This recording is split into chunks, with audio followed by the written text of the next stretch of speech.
Well, tonight the Barren County Trojans and Trojanettes play their next to last home doubleheader, hosting Adair County as district tournament time begins 2 weeks from Monday. Hi, everybody from Bobby Steenberg in court at Barren County High School Gym. It's Jay Turner alongside Robert Bauer here on WCLU 104.7 FM and online at WCLUradio.com. Reed Hoffman is our studio producer tonight, and this is the Don Franklin Glasgow Countdown to Tip-Off. Things did not go so well for the Barren County Trojanettes last night as they went on the road to Pulaski County, falling behind 46-21 at the end of the third quarter, but made a huge comeback, scoring 28 points in the fourth quarter, only for it to fall short and short on time, losing 59-54. It was the second back-to-back loss for the Trojanettes after losing to top-ranked Franklin Simpson in double overtime on Tuesday, 55-49. We could possibly see a rematch of those two teams if they advance to the fourth region tournament in a few weeks at Diddle Arena, and the Trojanettes are now 20-4 on the season. The Adair County Lady Indians, coached by Stacia Hill, is 12-10 on the year. A win Tuesday night over Monroe County, 65-59, shooting 51% from the field. Kinsley Aiken led Adair County with 21 points. Seventh grader Isla Loy finished with 15. They've won 3 of their last 4. And the Lady Indians are out of Region 5 with teams Bardstown, Bethlehem, Taylor County, Greene County, Elizabethtown, and Campbellsville. And in District 20 with Taylor County and Campbellsville along with Marion County. Barren County is the 5th team in Region 4 the Lady Indians will have faced this season. They lost to Cumberland County by 33, South Warren by 14, but defeated Glasgow by 5 and Monroe County by 6 on Tuesday night. They've gone through several coaching changes in the past 8 years at Adair County. Hill is the 4th different coach since 2016. Adair County finished 10-21 last year. Barren County and Adair County have only met 3 times since before 1998. Barren County has won both of those, and one it was in 2017 when the Trojanettes won by 28. And last year, Barren County won over Adair County in Columbia by a score of 68-37. Adair County does have 3 players that average in double figures: in Aiken, who's a junior, Barden, who's a freshman, and Loy, who is only a 7th grader. So an overall young team at Adair County. The Trojanettes are a 14-point favorite, and Adair County doesn't seem to be as strong as a Pulaski County team we saw last night. But Robert, Trojanettes will need to play all 4 quarters tonight, and a lot better than they did last night. Yeah, and ultimately, after this little monologue, if I mention anything about last night, just turn my mic down because we've got to move past it. Right. We've got to move past it. We played well in the fourth quarter, but we showed in that fourth quarter what kind of basketball team I think we really are. Are we going to score that many points in a quarter every time? No, but we're not going to play quarters 1 through 3 the way we did either. You know, we've been playing really good lately. We even played good in that Franklin loss, but you know, you can make excuses and say it was Friday, long drive, you know, all these things, not feeling well, but ultimately we're going to move past it, and we're going to build on the things that we did well in the fourth and look to the things that we did in the other quarters and try to get it right. You know, there were some times in the press we didn't get to the right spots. We were failed to execute a few times when there were some buckets there. So tonight, I've said this a couple times throughout the year, get back to focusing on us, play the full 32 minutes, get to the right spots. You know, just execute. This team that we're playing tonight is just kind of a middle-of-the-road team. You went over some of the losses. I mean, we beat Cumberland earlier in the year. They lost to them by 33. Right. You know, there's all kinds of comparisons. They beat Monroe the other night by 6, but again, that's without 2 of Monroe's best players. So, you know, there's a lot of score comparisons that say we're probably 15, 20 points better than this team. but they are young. You said they're 3 leading scorers. 2 of them are freshmen and 7th grader, and they are the ones that can shoot the 3 really well. So I think what they do, and they have to be in games, is they rebound the ball really well, and they show a lot of energy. They really get after it, and they play hard. One of the things that we have lapses of doing, and that's really, there's no excuse for that. So the last thing I wrote down here for tonight is we just have to go get the ball. We have to play with energy. We have to go get it, whether it's a trap, whether it's a loose ball, whether it's a rebound, and ultimately that boils down to some energy. Hopefully we've gotten some rest today. I know a lot of the girls were over at the freshman district at Glasgow and watched both the boys and girls pick up a freshman district championship, so that was good. I know Ava played really good in the first game. She had 20 to beat Glasgow, so that was a good win for them, and ultimately held off Allen there. So hopefully we can build off that this morning and go pick up a W, and then look forward to the last 2 weeks of the season before we get into postseason. And you're speaking of the freshman district tournament that was played over at Glasgow today. Started this morning and had some really good games. Barren County freshman boys defeated Warren East that first game 47-40, and then defeated Allen County Scottsville in the championship game 48-39. Over on the girls' side, a couple of close ones. Trojanettes winning over Glasgow by 1 point, 30-29, and the championship by 4, 41-37 over Allen County Scottsville. So congratulations to both freshman teams for winning the 15th district tournament. Looking at some stats, Adair County averages 56 points a game. They give up 54.6. They shoot just under 40% from the field at 39.7%. They have made 109 three-point shots this year, and their shooting percentage at 26.7%. They shoot 63.3% from the foul line, and as you mentioned, a pretty good rebounding team. They average 32 boards a game. The Trojanettes are averaging 57 points a game. They give up just under 39, shooting 41% from the field, 91 threes on the season. That's at 30%, and 69% from the foul line. So we got more to come with the Don Franklin Glasgow countdown to tip-off. Don Franklin Chevrolet, Cadillac, Nissan, and Glasgow score big with huge savings at Don Franklin and Glasgow. We'll have more in a moment of the pregame report in 2 minutes here on WCLU 104.7 FM.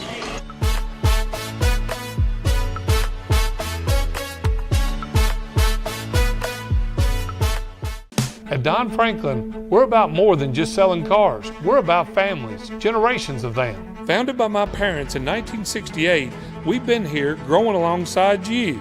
From the first family car to the newest model for the next generation, our values of trust, care, and commitment are in every handshake, every deal.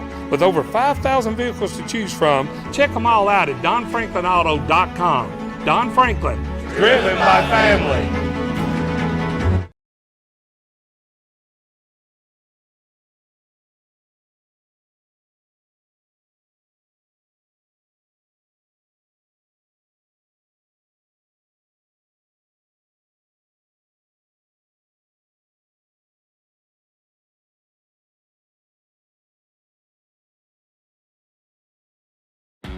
We at the Glasgow EPB have partnered with American Cable, your local authorized dish network retailer. Right now, when you switch to American Cable and Glasgow EPB Internet, you not only get TV for as low as $91.99 a month with a 2-year price guarantee, but you also save $20 a month on your Glasgow EPB Internet for an entire year. Enjoy the best local option for your TV and Internet and save every month. Don't wait. This offer is for a limited time only. Call 270-651-8341 or 270-847-4542 now.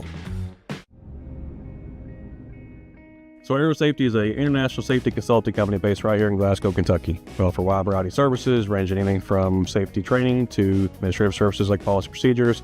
It's any manufacturing, any industry around our area, we can apply that. And we can also make everything site-specific to the customer. So we make sure we're incorporating the company's policies, procedures, applicable hazards, equipment, things like that, that it's make it more relevant and engaging for the customer. Aero Safety is here to keep your employees safe and keep your business headed in the right direction.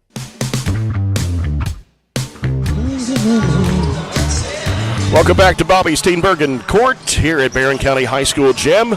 Jay Turner along with Robert Bauer here for a Saturday night doubleheader. And there are several games on the schedule tonight here on the schedule brought to you by Aero Safety. The Glasgow Scotties are down at Warren Central tonight to take out the Dragons. That's a JV varsity doubleheader. And you can hear the broadcast, the varsity game, over on WCLU Blue 103.1 with Chase Landrum. Metcalfe County girls and boys at home tonight against Campbellsville. Allen County Scottsville girls are at Hopkins County Central. Allen County Scottsville boys at home tonight against Fort Campbell. Bowling Green girls are at Logan County, while the Bowling Green boys travel to McCracken County. Warren East boys playing Fairdale tonight up at LaRue County. Clinton County boys hosting Pickett County, Tennessee.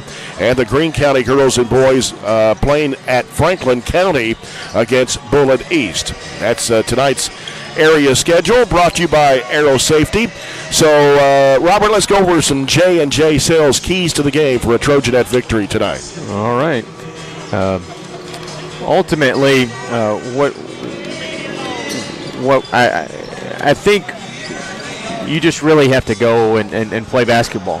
What is easy to do is just go out there and think about what's in front of you. It may not be easy to think about forget about the last two games, but sometimes the best medicine is just being able to get back and play another game before you have to wait the weekend, wait all the way to Tuesday, all those things. So I think we've got an excellent opportunity to right the ship, but the energy levels have to be there. Hopefully we're getting over a little bit of the sickness, and I would rather, if it's going to hit us, I'd rather us hit it 2 weeks before district tournament than district tournament week. So it's just something that's kind of been going around. It looks like we're back to just kind of a quick once over there. It looks like we're back to full strength, which is good. We have the full complement of everybody out there to be able to go against Adair County tonight. So I think we'll play much better, and I don't say that to compare it to last night. I think we are a little upset at ourselves, and I think we understand that we owe it to ourselves to prove that we are not what we saw last night, so we can pick up another victory and move to 21-4 on the season with 4 games left, right? Yeah, 4 games after tonight. Yeah, you got 1 home game left after tonight. Metcalfe, which is rated the 3rd team in the region by RPI. Taylor is really good, and then we finished the year with Russell County. So this will be a good stretch, and I like how we've scheduled. To be honest with you, I like how we've kind of mixed some teams in there at the end of the year that are out of region and are going to give us a test, and throw Franklin in there. But I think we have some years not done ourselves justice by playing really good teams and testing ourselves and putting ourselves in region-like situations. So that's not the case this year, and Piper's done a really good job with our schedule, and we have to do a really good job executing. You went over a lot of scores or a lot of games. There's not a lot of games that are done yet. I was looking over the scoreboard. West Jessamine beat Pulaski County by 14. We talked about West Jessamine rated by RPI number 1. Danville Christian might actually be the number 1 team in that 12th region, though. Bowling Green boys beat McCracken County tonight 82-66. So that was an afternoon game then. Yeah, Greene County boys beat Bullitt East 54-49. That was also an afternoon game, and it looks like there was a ton of games played early. For some reason, Ohio County got beat by St. Mary 64-40. That was a tournament in Lyon County, and that looks like everything around here. I'm sure there'll be some others thrown in there, but that's the early slate, and there's a ton of people playing tonight. Scoreboard update brought to you by Barren County Judge Executive Jamie Bewley-Bird. I talked to Mahala Burton a few minutes ago when I arrived at the gymnasium, and she said she was feeling a lot better today than she did last night. She was a little under the weather last night. Of course, the Wilson sisters were out last night too, but they are back tonight, and maybe I'll get over this crud that I've got before district tournament time. I know I sound pretty nasally tonight, but yeah, hopefully you can get through 2 games here, and it'll be okay. But Adair County is 12-10, Barren County is 20-4, and we're about 7 minutes away from tip-off of the Trojanettes and the Lady Indians of Adair County. We'll come back with more pregame coverage in a moment. We'll take a look at tonight's starting lineups and more as we continue the Don Franklin Glasgow countdown to tip-off in 2 minutes on WCLU 104.7 FM.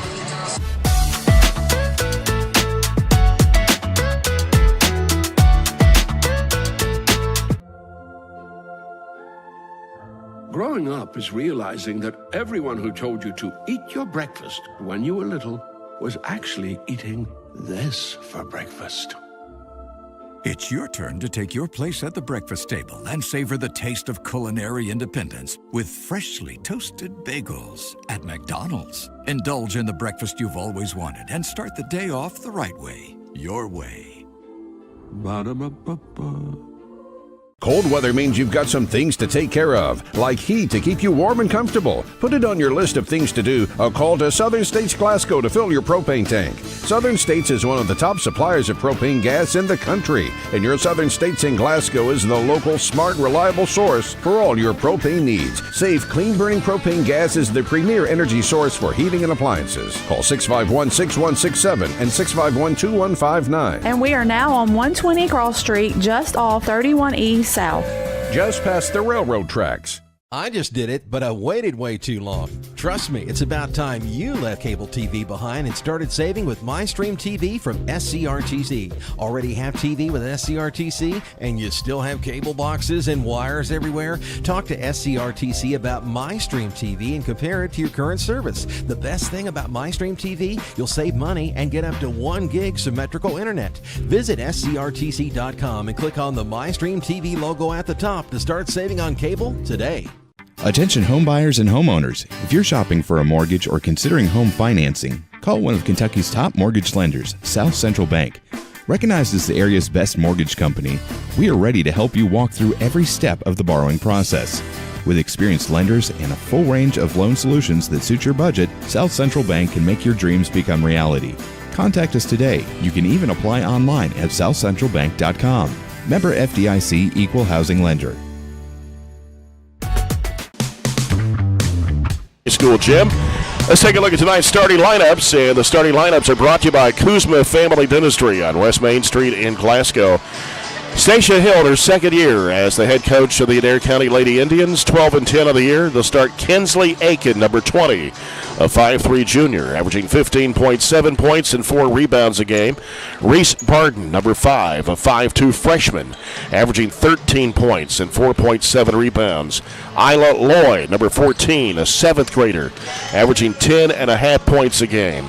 Addison Bowman, number 2, a 5'10 freshman, averaging just over 7 points and 5.7 rebounds. And Jada Woolridge, number 34, a 5'9 senior that averages 2 points a game. That's what we have as the unofficial starting lineup for the Adair County Lady Indians. For the Barren County Trojanettes, under 10th year head coach Piper Lindsay. Her assistant coaches are Michael Toms, Brent Spillman, and Billy Michael Dyer. Number 10, Katie Elmore, 5'6 senior, averaging 8.6 points a game. Katie Gerald's number 30, a 5'7 senior, averaging 6.8 points, 5 rebounds a game. And Ashley Atkinson, number 35, a 5'9 junior, averaging 7.4 points, 4.5 rebounds. Shelby Bird, number 24, a 5'6 sophomore, averaging 13.7 points and 4 rebounds. And Mahala Burton, number 3, a 5'7 freshman, averaging 5.6 points a game for the Trojanettes. Well, the District 15 regular season finally came to a close last night as Allen County Scottsville girls had to come from behind to defeat the Glasgow Lady Scotties. And 56-48 was the final score in that game last night. So Allen County Scottsville girls are the 3 seed and Glasgow the 4. If Glasgow had defeated Allen County Scottsville last night, there would have been a tie for 3rd place in the district. Of course, Warren East had locked up the number 2, Barren County the number 1, going at 6-0 on the season. So the district tournament is now set on the girls' side. We'll talk about the guys later during the boys' broadcast. But anyway, Barren County Trojanettes will take out the Glasgow Lady Scotties in the first game of the 15th district tournament here at Barren County 2 weeks from Monday night, February 24th in the first game. And then Warren East will play Allen County Scottsville in the second game. We'll have the broadcast of both those games here on WCLU 104.7 FM and on 103.1 FM. Chase Landrum will be on 103.1. I'll be on 104.7 to bring you the Barren County Glasgow game. We don't want to get you confused about who to listen to, WCLU Blue or WCLU Burgundy. And that is the schedule for Monday night, February 24th. In the first round of the 15th District Basketball Tournament. But we've got 4 more games to go after tonight as we have 2 weeks of the regular season left. And Tuesday night, Metcalfe County will be here. It'll be the last home regular season doubleheader before we head on the road. And, Robert, you mentioned about that. Next Friday night, we will be at Clinton County. And then we'll come back for the last 2 games at Taylor County and Russell County. And I don't remember if we've ever, I'd have to look back at the schedule because I'm not sure. We played Taylor last year, and that was here, right? Sometimes I can't remember from one year to the next. There's so many ball games. But anyway. Yeah, it's tough going on the road and ending with 3 road games, that's for sure. Yeah, I don't think we've had 3 road games in a row to finish the season before district tournament. I have to go back and research that. But anyway, the officials for tonight's game brought to you by McDonald's of Glasgow. Chris Sweeney, Jeremy Harris, and Davis Taylor are the officials for tonight's doubleheaders. We'll get set for the Farmers RECC Jackie Browning Memorial opening tip-off and our first quarter of action tonight brought to you by the People's Bank, working for you. This is WCLU 104.7 FM Glasgow, WCDS AM 1230 Glasgow, online at WCLUradio.com. When we come back, we'll have the tip-off, the Trojanettes and the Lady Indians in 3 minutes here on WCLU 104.7 FM.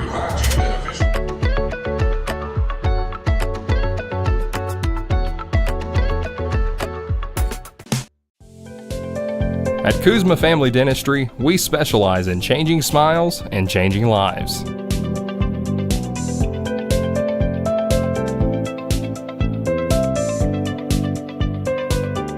If you'd like to experience this wow factor transformation that not only can change your smile, but change your life, give Kuzma Family Dentistry a call at 270-651-2638, located at 501 West Main Street in Glasgow.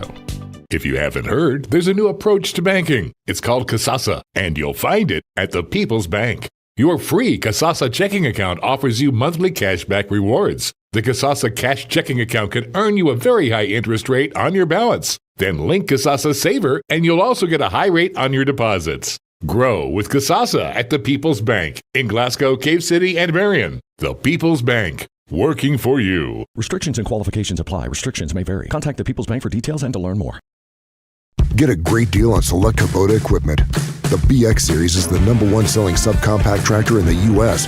The versatile lineup is built to help you make the most of your land. Right now, bring home select Kubota equipment for 0 down, 0% APR for up to 72 months on select BX models. Now through September 30th. See us or go to KubotaUSA.com for full disclaimer.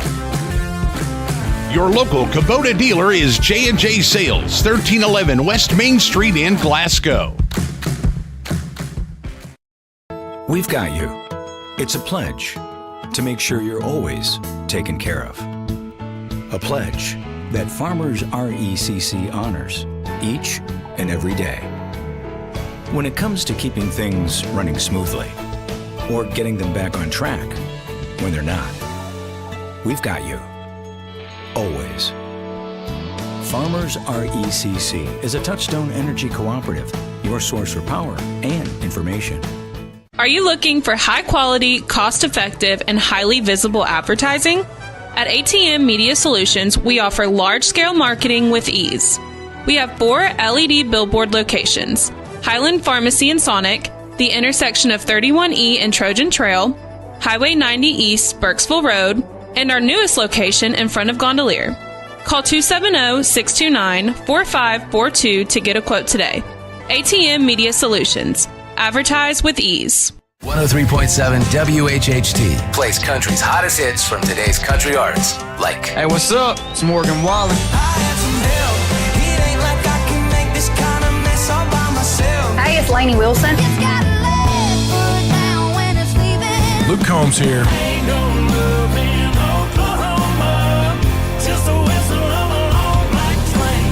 great country that you can listen to longer with local community information that you need on 103.7 WHHT. The numbers and lettering outlined in white.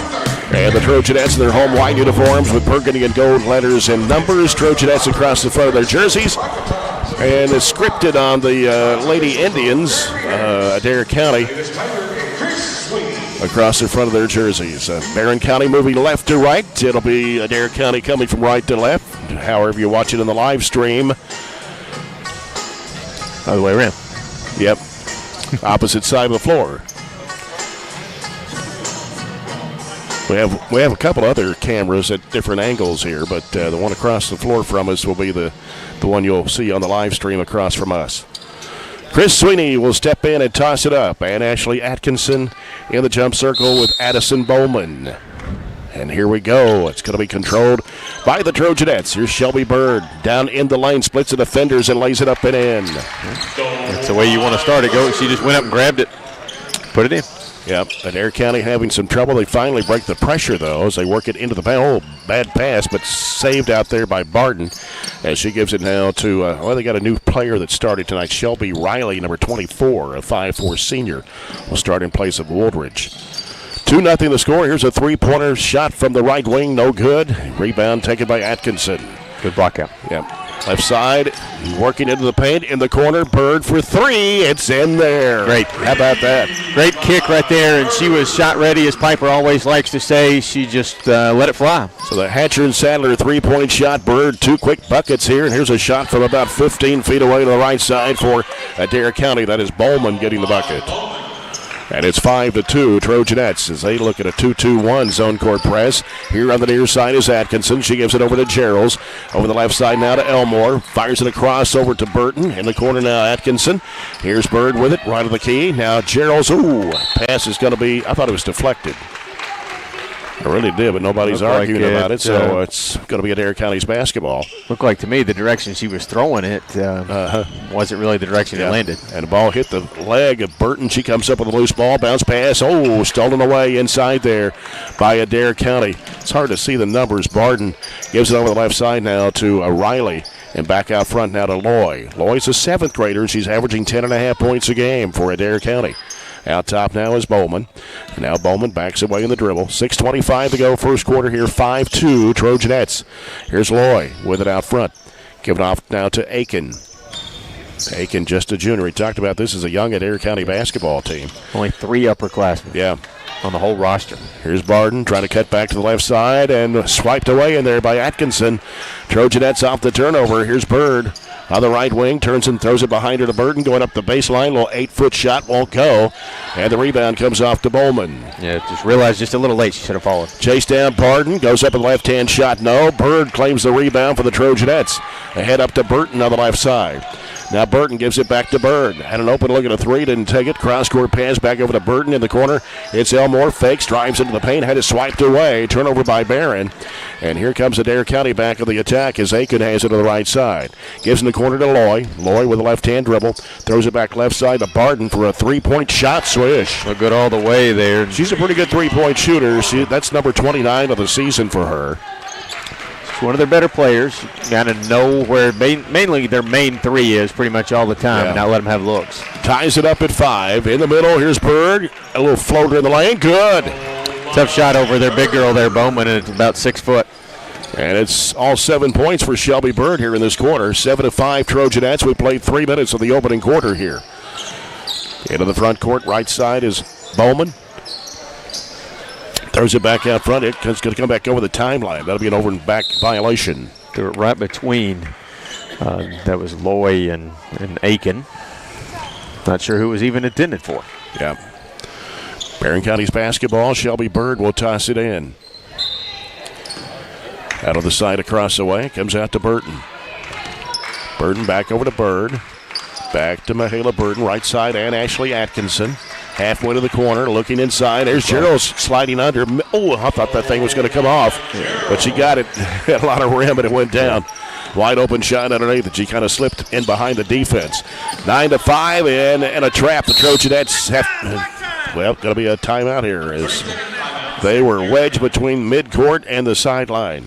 Perfect executed trap there, and that was a new play I hadn't seen. A little wrinkle there. Shelby goes to the corner, and Katie Elmore just cleared the way for Gerald's to come on a curl cut there. Wide open layup. Made that one easier. I think that's our 4th bucket, and have a 9-5 lead. We're almost halfway through this first period. A little more energy for us tonight. I like to see that. We're obviously making shots that always cures things, and just kind of seem like we have a bounce back, maybe. I know we haven't created a lot of separation here, but things seem to be going a little bit better, and I know this team is not quite the caliber of a Pulaski County or Franklin or for that matter several of the teams that we played this year. All of our instant replays tonight on the live stream brought to you by Glasgow Electric Plant Board. 9-5, Trojanettes. Ball comes out to Loy. Loy's covered up by Bird. She's in a trap now. Needs some help. Bird reaches in and ties it up on her. It'll go back to Adair on the possession arrow. As Aiken will toss it in for Adair County. Looking, throws it in the backcourt. It's Loy. As she bounces over the right side there to Riley. Now back out to Loy, top of the key, fakes the three, bounce pass in the lane there to Bowman. Bowman turns, the free throw line shot comes off, and Atkinson with a rebound for the Trojanettes. Bounces it off to Elmore, hooks it back to Atkinson, drives under into the crowd, a whistle, an offensive foul. Not fully convinced there was enough contact there for that kid to fall like she did, but that'll go down as a turnover and a foul. Yep. First foul of the basketball game for either team.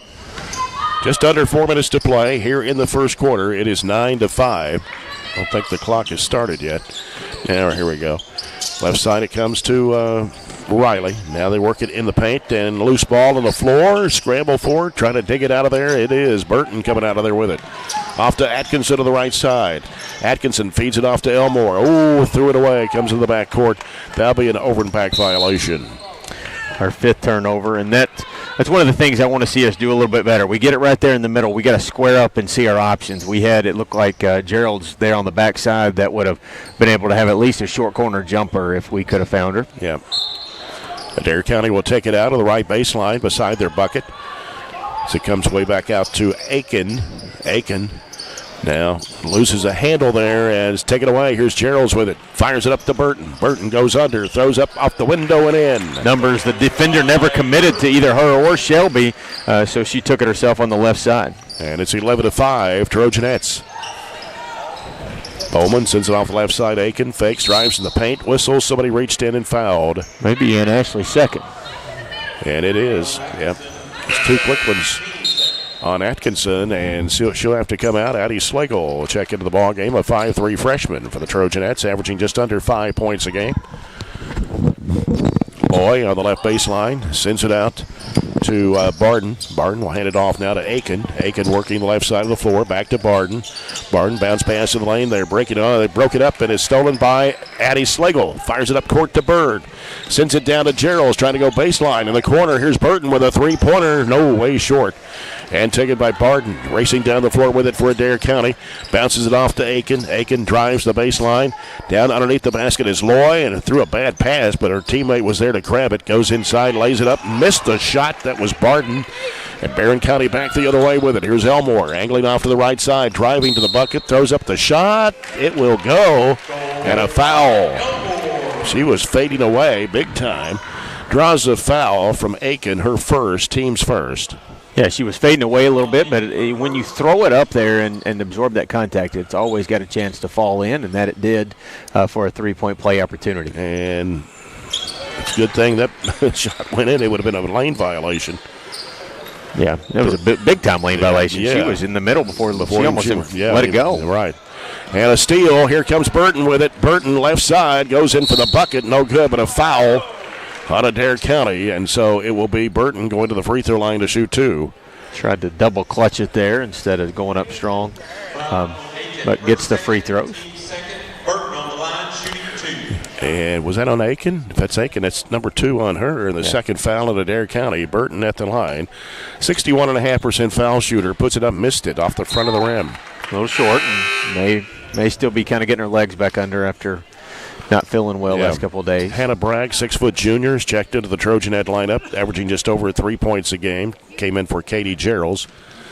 So Burton for the second free throw toss. It comes off. Bragg tried to get the rebound. It's tapped off the shoulder there. And Barren County has it. Right elbow shot for Bird, no good. And Elmore got the rebound, had it knocked out of her hands, out of bounds. It'll stay with the Trojanettes. Burton's going to check out. Addison McFall coming to the ball game, a 5'4" junior, averaging 2.5 points a game. A little more energy to the rim there. Yep. Here's a shot for Elmore. Bounces in. Hit the back iron, fell through. And it's 16-5 all of a sudden. The Trojanettes have taken an 11-point lead over Adair County with 2:17 to go here in the opening quarter. It's one of those in-betweeners there. You don't know whether to just shoot it or let it go off the backboard, but she did a good job catching it, and we executed that inbounds pass. And as you said, all of a sudden we're up to a double-digit lead, and that will go down as technically a second chance opportunity since we hustled to that and got an offensive board. So really, offensively and defensively, executing well and have not let Adair County really get going. Barden has that 3, but outside of that, their 3 main players, just 3 points, and their leading scorer, Aiken, is now on the bench with 2 fouls, and she's one of the only upperclassmen that really play and contribute. Everybody else is really young. Yeah, she's the leading scorer on this Adair County team, averaging 15.7 points a game. You got Barden averages 13 and Loy at 10.5, and 3 points between the 3 so far. Yeah, you'll take that 3/4 of the way through the quarter. Stacia Hill is the first female head coach for Adair County since the late 90s when Kim Gooden coached Adair County. They went through a lot of coaching changes we talked about in the pregame. James Turner coached for 14 years, and then Alex Wesley, Andrew Relaford. He was at Cumberland County at one time, and Gerald Bryant was the coach before Stacia Hill. And so they've gone through 5 coaching changes in the past 8 years. Makes it very difficult to really get on the same page with everybody, establishing systems and building relationships. Mm-hmm. Loy will bring it up for Adair County. 2:13 to play here in the first quarter. It is 16-5 Trojanettes. Out top with it, Bowman. Bowman gives it back over to Riley. Riley bounces back in the middle there to Bowman. Yep. And here's a 3 by Riley that's short. Offensive rebound blocked there by Bragg underneath the basket. And it's blocked again off the shot for Loy. And here comes McFall with it for the Trojanettes. Left side is Slagle pulling up, can't shoot. At top of the key is McFall, gives it to Bird. Diagonal pass, left corner. Slagle lets it fly for 3. It's in there. That's a great skip pass by Shelby. We had 4 around the perimeter, and Slagle hit over there in the corner. So a Hatcher and Sadler 3 for Addie. Slagle pushes the lead out to 14. It's 19-5. Here's a long, high arching 3 that is no good. And rebound out of there with it is Addie Slagle for the Trojanettes. Fires it up court to Bird. Bird throws it up off the glass too strong. Trying to get her on rebound. Went back up with it, but a foul is called. And it will be charged to number 25 for Adair County. That is Allie Campbell, who just checked in. A 5-foot freshman averaging 2.8 for the Adair County Lady Indians. 3 fouls whistled against the Lady Indians, and they go right into Bragg. Back out it comes to McFall. Left side is Slagle on the wing. Out top, McFall with it. Right side it goes to Bird. Bird looks inside. There's Bragg posted up high, but can't find her. In the corner, Slagle with a 3. No good this time. And they're going to call Bird for over the back. Got to know better. That's one of the things I think it's really a point of emphasis with her. That's not a rebound that you have to have. Just kind of concede that you're being blocked out and don't get that foul. Yeah. Here's Loy with it for Adair County. Out top now is Campbell. Campbell gets rid of the basketball, back to Barden. And now they work it around the perimeter. Out top, back to the right side. 3-point try for Loy is no good. And the rebound tapped around out of bounds off of Adair County. So the Trojanettes will have the ball. 43.2 seconds to go here in the opening quarter. Been a good quarter, 19 points on the board. We got a chance to add to it, though. Anytime you can have an opportunity at a 20-point quarter, that's a good number. Here's Bird with it out front, left side. Takes it to the top of the key. Over the corner goes to McFall. Fires it down low in there to Elmore. Trying to go with a shot, a foul here on, I believe Campbell will commit the foul. And that will be her second personal. Number 4 on the Lady Indians here in the first quarter. And Katie Elmore at the line for 2 shots. First one is up and rims good. It's her 6th point of the quarter. 67% foul shooter of the season in Katie Elmore, one of the 2 seniors in this Trojanette team. Katie Gerald's 20-5, and Elmore fires, misses this one, and the rebound comes off to Adair County. So they fire it up to Barden on the left side. She's in a trap. Now gets rid of the basketball to Riley. Taken away from her by Shelby Bird. Bird going to the bucket and puts it up and in. Shelby stole it and just tapped it to herself and then took it coast to coast. And now it's 22-5, almost a steal by McFall here on the left side of the floor. Back out it comes now to Riley. Now we got a whistle here. Yeah, foul on Hannah, trying to reach around, knock the ball away. Hannah Bragg, her first. That's number 4 on the Trojanettes here in the first quarter. 9.5 left remaining here. As Loy trying to find somebody open. Here's a shot out of the right corner. Rims no good. Loy, the offensive rebound, goes back up with it. No. Taken down out of the air by Elmore. And it comes to Bird at midcourt. That ends the quarter. And Trojanettes had a really good quarter. They lead Adair County after one. It is 22-5. Trojanettes will take a 1-minute break and be back with the second quarter in a minute here on WCLU 104.7 FM.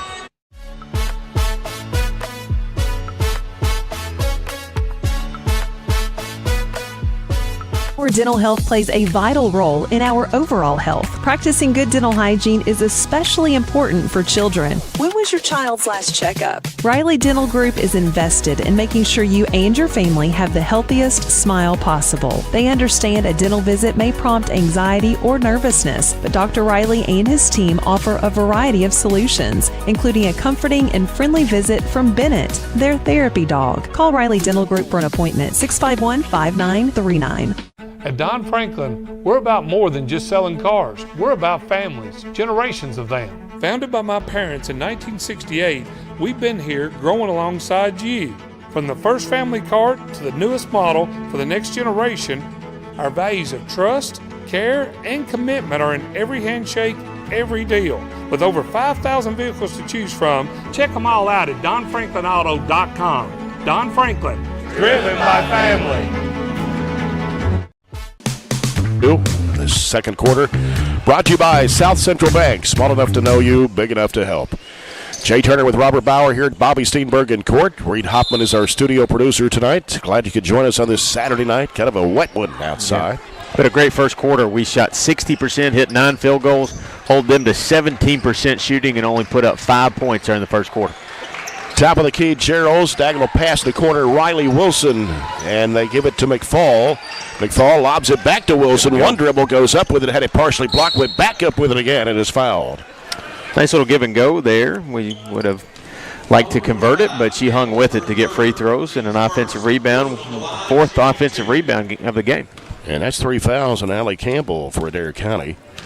Riley Wilson at the line for 2 shots. And the first one is on the way, and it rims off.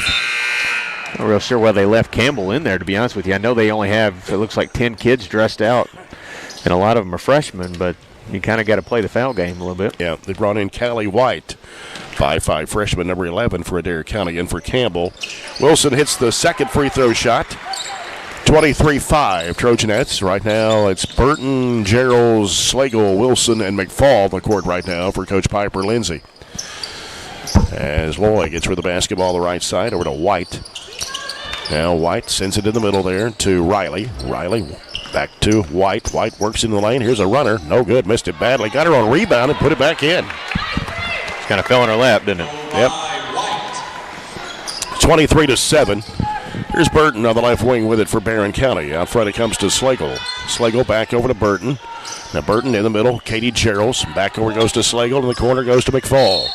And a travel called against Addison McFall. So Adair County will get it. We played 1 minute of the second period here. It's 23-7. Loy at the front court for Adair County. Crossover dribble to the left. Had it smacked out of her hands, but got it back, though. They work it inside. She had it smacked out of her hands. Loose ball picked up by Burton. Gives it over to Slagle. Slagle at the left elbow. Back to McFall. Dumps it down to Geralds. Geralds with an up and under, but can't shoot. And has to do something now. Goes back up and under and puts it in. Kind of about that? Kept working until Bowman got out of position and then took advantage of that up and under on the left side. And it's 25-7 Trojanettes. Here's Loy trying to work off of the screen. Picks up her dribble. Gives it to Barden. Barden finds an opening. Goes to the basket. Puts it up. Missed the layup. Rebound comes off to McFall. McFall, diagonal pass on the right side. It's Geralds. Geralds cutting back in the lane. Her shot goes up. It's no good. And Wilson crashing the board. It's going to be a jump ball. Possession goes to Adair. She tied it up with White.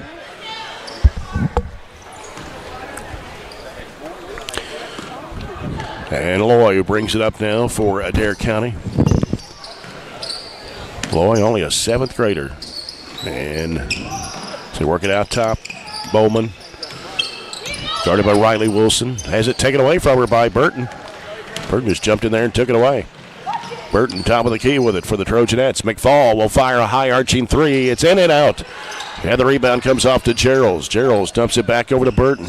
Burton cut off in the corner. Has to reverse it back down low. And there to Gerald, trying to work under. Bounce pass the lane to Wilson, and she rolls it in. Good job, Drew. Both of them there. And found the open player, Wilson, who floated to the middle of the lane. 27-7, Trojanettes. 5:25 to play here in the first half. We're going to get Elmore, Bragg, Bird, and Atkinson back in the court here at the next whistle. Out top with it is Riley. Bounce pass down in there, breaking to the basket, putting it up and in is Bowman. That's their fourth field goal of the half. 27-9, Trojanettes. 3 minutes gone here in the second quarter. Burton with the basketball out front with it for Barren. Sends it over to Gerald. Gerald circles around here, cuts back to the left, goes to the basket, puts it up and in. Nice move by Katie Gerald. Little Euro step through to Lady Indians. Yep, 29-9. As Loy has it out front for Adair County. 4:38 to go here in the first half. As White feeds it in there to Barton, top of the key. Bowman. Fires it down in there to White. Throws it up, had it blocked. Here's Slagle with it for the Trojanettes. Slagle on the left side, moving it down the floor, driving underneath the basket, floats it back over to Burton, sends it to McFall. Here is Gerald's firing a long three. It's in and out. And battle for the rebound as Burton ties it up with Barden for Adair County. Barren will have the ball in the alternating possession. And now Elmore, Bragg, Bird, and Atkinson check back into the Trojanet lineup. Get a new line in there almost. Going to leave Burton on the floor. Ball comes into Elmore, left corner, turns up the baseline, fires up the jumper, it is no good. Loy with the rebound for Adair, had it poked away from behind by Elmore. I thought she got all ball, but they're going to call her for a reach, and that's going to be her first. Team's first of the second quarter. And a 20-point lead halfway to go in the second quarter. You feel a little bit more comfortable putting Ann Ashley back in there with those two fouls. Right. It's a pass out front there to Barden. And now what do we got? Clock did not start. Maybe. Okay, took about 2 or 3 seconds off of there. So it's 4:02 to play here in the first half. As Bowman will toss it in. Bowman gets it in play there to Loy. She's guarded out front by Shelby Bird. Takes it to the right side. Bounce pass over there to, I believe that's Riley. Or no, excuse me, 23. That's Brown. I got a new player in the game. Over the left side, there's a 17-footer that is no good. That's going to be a foul over the back. White will commit her first. Came over Elmore's back. That's the second team foul on the Lady Indians. And coming back in is Aiken, who picked up 2 fouls early for Adair County. Their leading scorer on the season, averaging about 15.7 points a game. 3:36 to go here in the first half. It is 29-9, Trojanettes. Atkinson with it on the left side. Atkinson looking, still looking. Now puts down the dribble, gets it out to Burton. Now Burton back over to Atkinson. She wants to drive to the basket. Bounce pass in underneath there to Bragg. Back out to Elmore. Elmore works it into the paint, throws up the shot, and in off the window. Had to fight through that one a little bit, but ultimately end up with a good-looking possession and continue to extend the lead. Now 20, I guess that's 22. 22 now. It's 31-9 with 3 minutes to play in the first half. Working with it at Adair County, taking it left side. Almost a walk there by Brown. Trying to go baseline is Aiken. She bounces it off of the right side of the lane. A shot goes up and no good for Bowman. Chasing down the ball is Bird. Gives it off to Atkinson. Atkinson to the right side of the floor. Stops and gives it to Bird. Three-pointer in the air. Got it. That's 2 of them for Shelby Bird here in this first half. She has a pretty jump shot. Yeah. And she can get it off in a hurry. 2 Hatcher and Sandler threes here in this first half for Shelby Bird. And she has 12 points in the ball game. It's 34-9, Trojanettes. You'll see Addie Slagle and Katie Gerald's come back in the next break here for Barren County. Brown with it, left side. Oh, she walked, put up off her feet. I don't know if she was going to try to throw a pass or a shot. Afraid it was going to get blocked on her, so travel call there on Brown, Ella Brown, she's an 8th grader. 2:12 to go, 34-9, Trojanettes. Burton with it for Barren. She's guarded by Loy. Dumps it off of the high post left. There to Bragg. Shovels it back out to Gerald's. Gerald's at the free throw line. Out now to Slagle. Slagle working left. Hands it off to, got into some confusion there, but Trojanettes come up with a basketball. They dump it into Bragg. She puts it up and in off the glass. You know, the biggest difference in what we're making them do and what we're getting is we're getting layups like that. Even on a hustle possession, we're forcing them into jump shots. Mm-hmm. They're not making them. Here's Aiken, right elbow Bowman, and it's taken away by Elmore. Fires it up to Burton. Burton going under, putting up the shot, is blocked on her, and then Gerald's comes out of there with it. Gives it back to Slagle, and Slagle now goes to Elmore. Left side it goes to Burton. Lobs it down in low there to Bragg, and up and under move for Bragg. Put it in. It's going to count and a foul. Hannah Bragg with 2 back-to-back buckets. And a foul is on Bowman. Her first, that's 3 on Adair County here in the second quarter. Hannah's really developed that up and under move, and with her length, that's a big step that she's able to get through after her defender gets off the ground. She had been relying a whole lot on a half hook, but she's added that one to the repertoire and made it look good there. An old-fashioned three-point play there for Hannah Bragg. Gives her 5 points all of this quarter. 39-9, and we've got some changes in lineup again. And let's see, we got McFall back in and Slagle, is that right? Wilson. And Riley Wilson. So we come down to 1 minute to play here in the first half. It's Aiken with a basketball and gives it off to Loy. Halfway to the corner, right-hand side. Swiped away in there, but then got it back, and a shot goes up no good, or got it blocked on her. It's Barden will head to the free throw line. A foul is going to be charged to Riley Wilson. Slagle gets switched off in some precarious positions sometimes, and she ends up guarding the post. But that doesn't mean she just gives up a bucket. She really tried to fight around there, and ultimately we had to foul. Yeah, Barden hits the free throw. That's their first free throw in this ball game. She shoots 58.7%, and it's 39-10. Second shot off the front of the rim. Slagle with it for the Trojanettes. Just under a minute to play here in the second. Gerald's with it right side, drives toward the right elbow, goes inside, goes to the basket. Strong puts it in, and a foul. Our seniors specifically have done a really good job kind of turning the corner and getting to both sides of the rim tonight. Foul is on Brown. That is her first. And Katie Gerald's with 8 points here in the first half.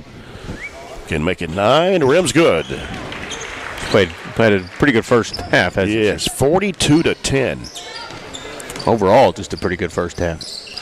We're down to 40 seconds to play here in the first half.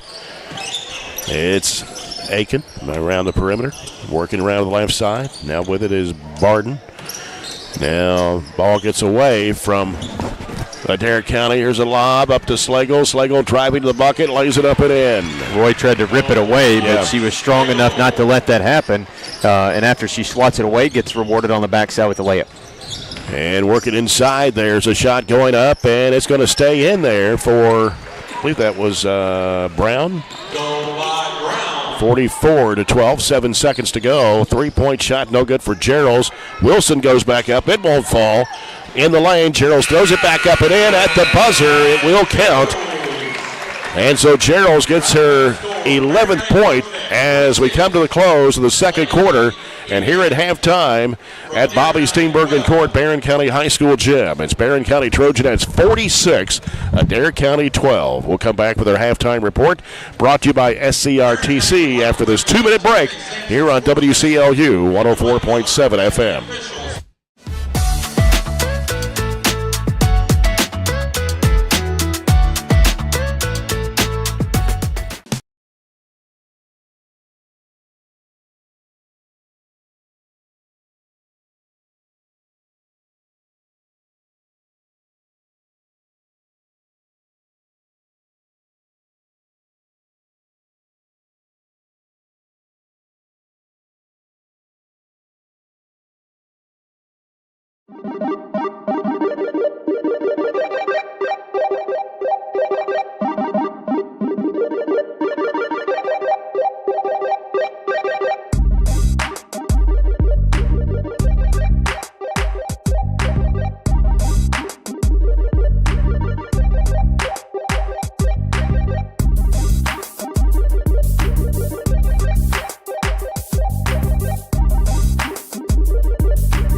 So Aero Safety is an international safety consulting company based right here in Glasgow, Kentucky. We offer a wide variety of services, ranging anything from safety training to administrative services like policy procedures.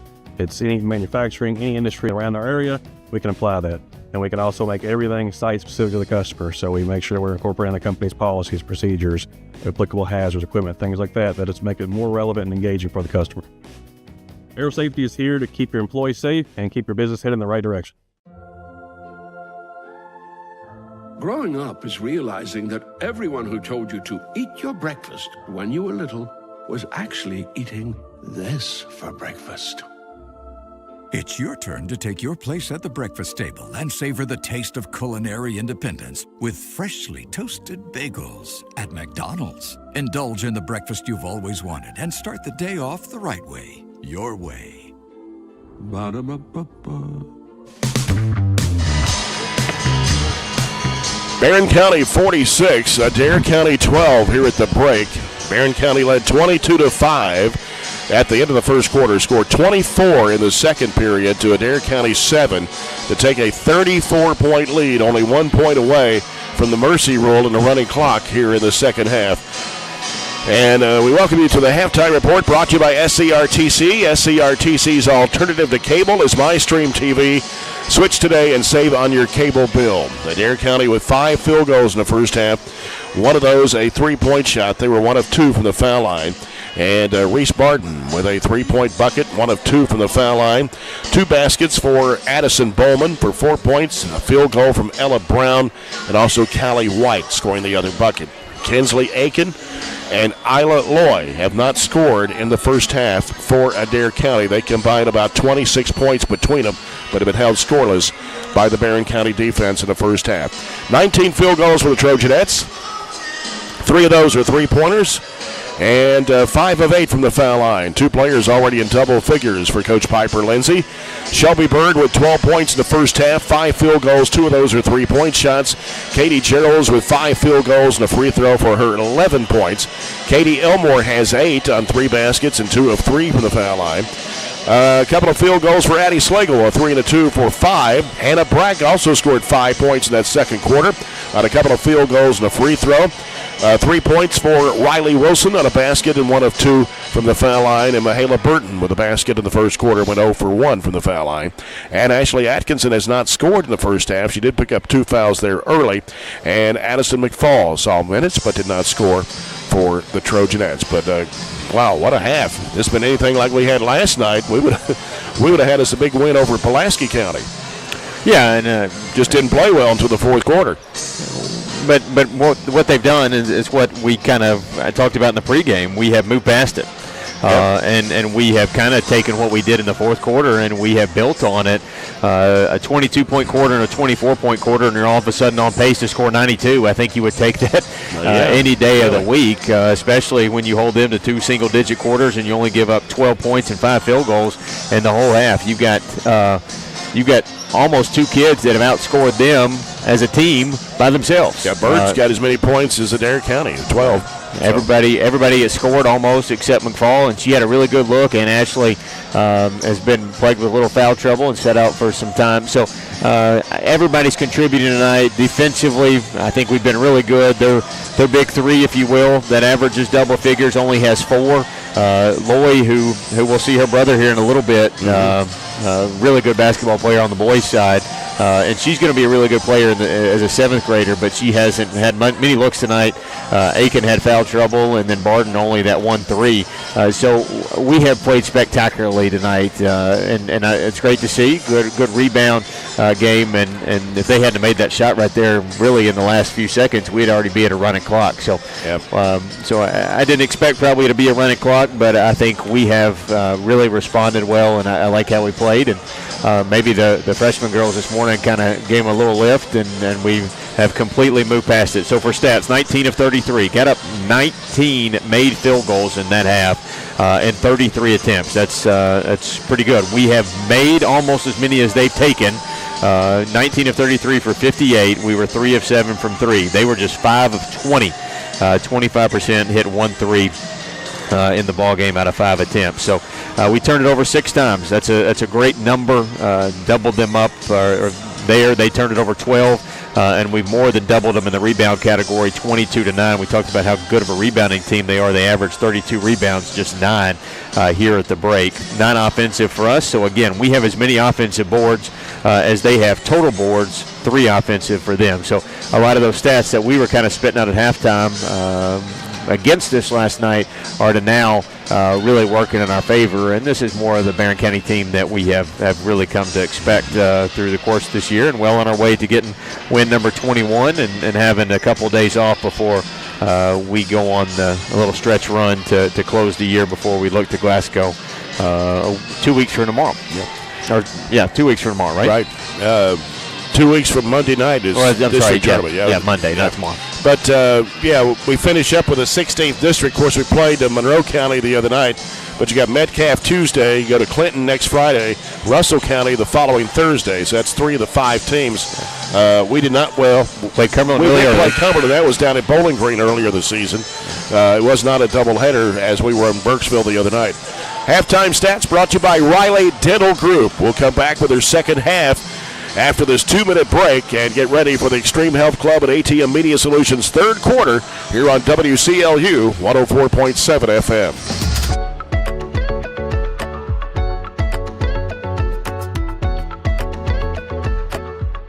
Cold weather means you've got some things to take care of, like heat to keep you warm and comfortable. Put it on your list of things to do. A call to Southern States Glasgow to fill your propane tank. Southern States is one of the top suppliers of propane gas in the country, and your Southern States in Glasgow is the local, smart, reliable source for all your propane needs. Safe, clean-burning propane gas is the premier energy source for heating and appliances. Call 651-6167 and 651-2159. And we are now on 120 Cross Street, just off 31E South. Just past the railroad tracks. Reliable internet and great customer service, 2 things you'd like to have? I'm talking local service and quick response when my internet is out, which never happens, by the way. That's exactly the type of customer service you get from an awesome internet provider like SCRTC. Not only do they provide gig speed and superior Wi-Fi solutions, SCRTC backs it up with phenomenal customer service. That is true value in an internet provider. Go to scrtc.com and get yours with an unmatched service guarantee. Attention home buyers and homeowners. If you're shopping for a mortgage or considering home financing, call one of Kentucky's top mortgage lenders, South Central Bank. Recognized as the area's best mortgage company, we are ready to help you walk through every step of the borrowing process. With experienced lenders and a full range of loan solutions that suit your budget, South Central Bank can make your dreams become reality. Contact us today. You can even apply online at southcentralbank.com. Member FDIC Equal Housing Lender. At Kuzma Family Dentistry, we specialize in changing smiles and changing lives.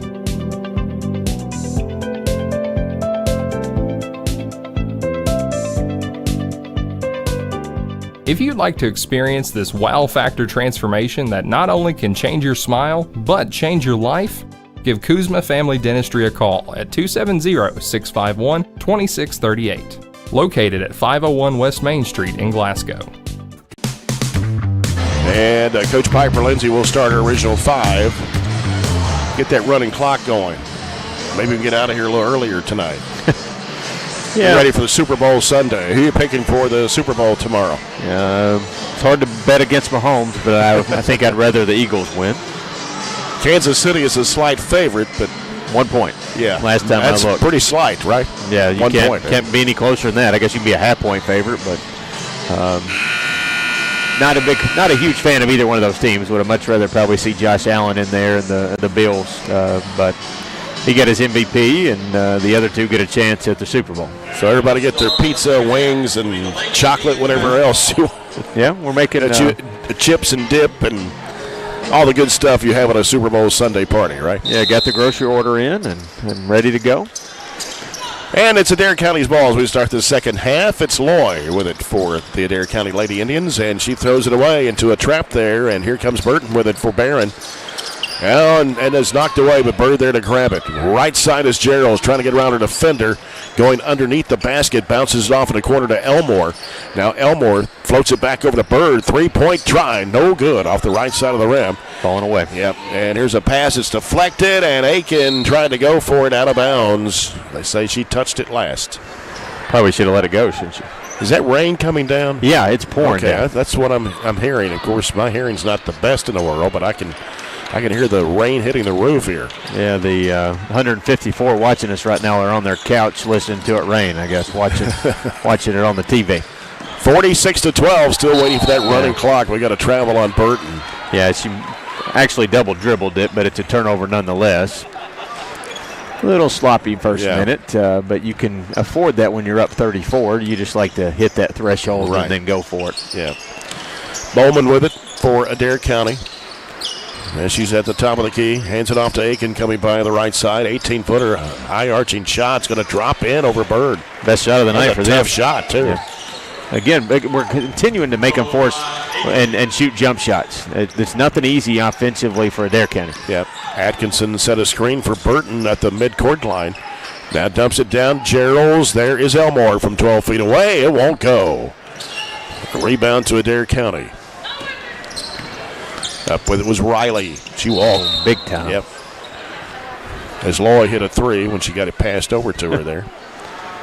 So Barren County still needs a three to put it into a running clock here at 46-14. Just get back in our groove. We've missed two and turned it over once in our possessions to start this half. Burton on the right side. Burton sends it down to Bird. Into Geralds in the lane. Shot blocked. Foul called on Adair County. It'll be on number 2, and that is Bowman. Her second, team's first of the third period. Our triangle offense looks really good. We're getting a lot of open shots and making them choose who to guard, and we're getting it to the open person. But that's our first point here in the second half. Yeah, 12 points for Katie Geralds now, 47-14. Geralds' second shot, good again. 13 now for Geralds. That doubles her average on the season at 6.8 points a game.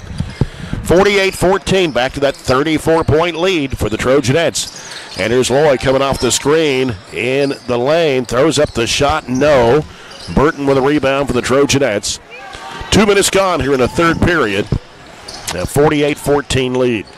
In the corner, Gerald's going to fire a three. It's in and out. And the rebound comes off to Riley for Adair County. Like to see her get one of those go down as well. Yep. She's played tonight. That's something she can knock down for sure. Bowman in the lane, steps back for a 15-footer that's way short. But offensive rebound by Loy. They work it inside the paint again, gives it back out to Aiken. Aiken back over to Riley on the right side. Going to launch up a 23-footer that is going to go out of bounds. Not close. So now another chance here for the Trojanettes to extend this lead past 34 with 5:28 to go here in the third period. 34. Yep. Need 35. Need 35. Again, that's just field goal, make it 36. Arbitrary number. Yeah. Trying to go baseline, Atkinson, and say it was swiped out of her hands, out of bounds. Yeah, Aiken knocked it out. And so it will stay with the Trojanettes to the right side of their bucket as Bird will toss it in. Bird looking, gets it into Elmore, right of the lane, shovels it back over to Bird to the right wing. Bird drives into the paint, throws up a little floater, got it, and there's your 36. Bird now with 14. We'll let that clock run now. 5 minutes to play in the third period. So this second half will go pretty quick. Long three is no good. Burton with a rebound, the outlet pass to Bird. Bird right side, driving strong to the bucket, throws it off the window, no good. And the rebound comes off to Loy. Didn't have much of an angle there. No. Loy down the right side, and Elmore reaches in and ties it up. And the possession arrow will go to Barren with 4:37 to play here in the third period, leading 50-14.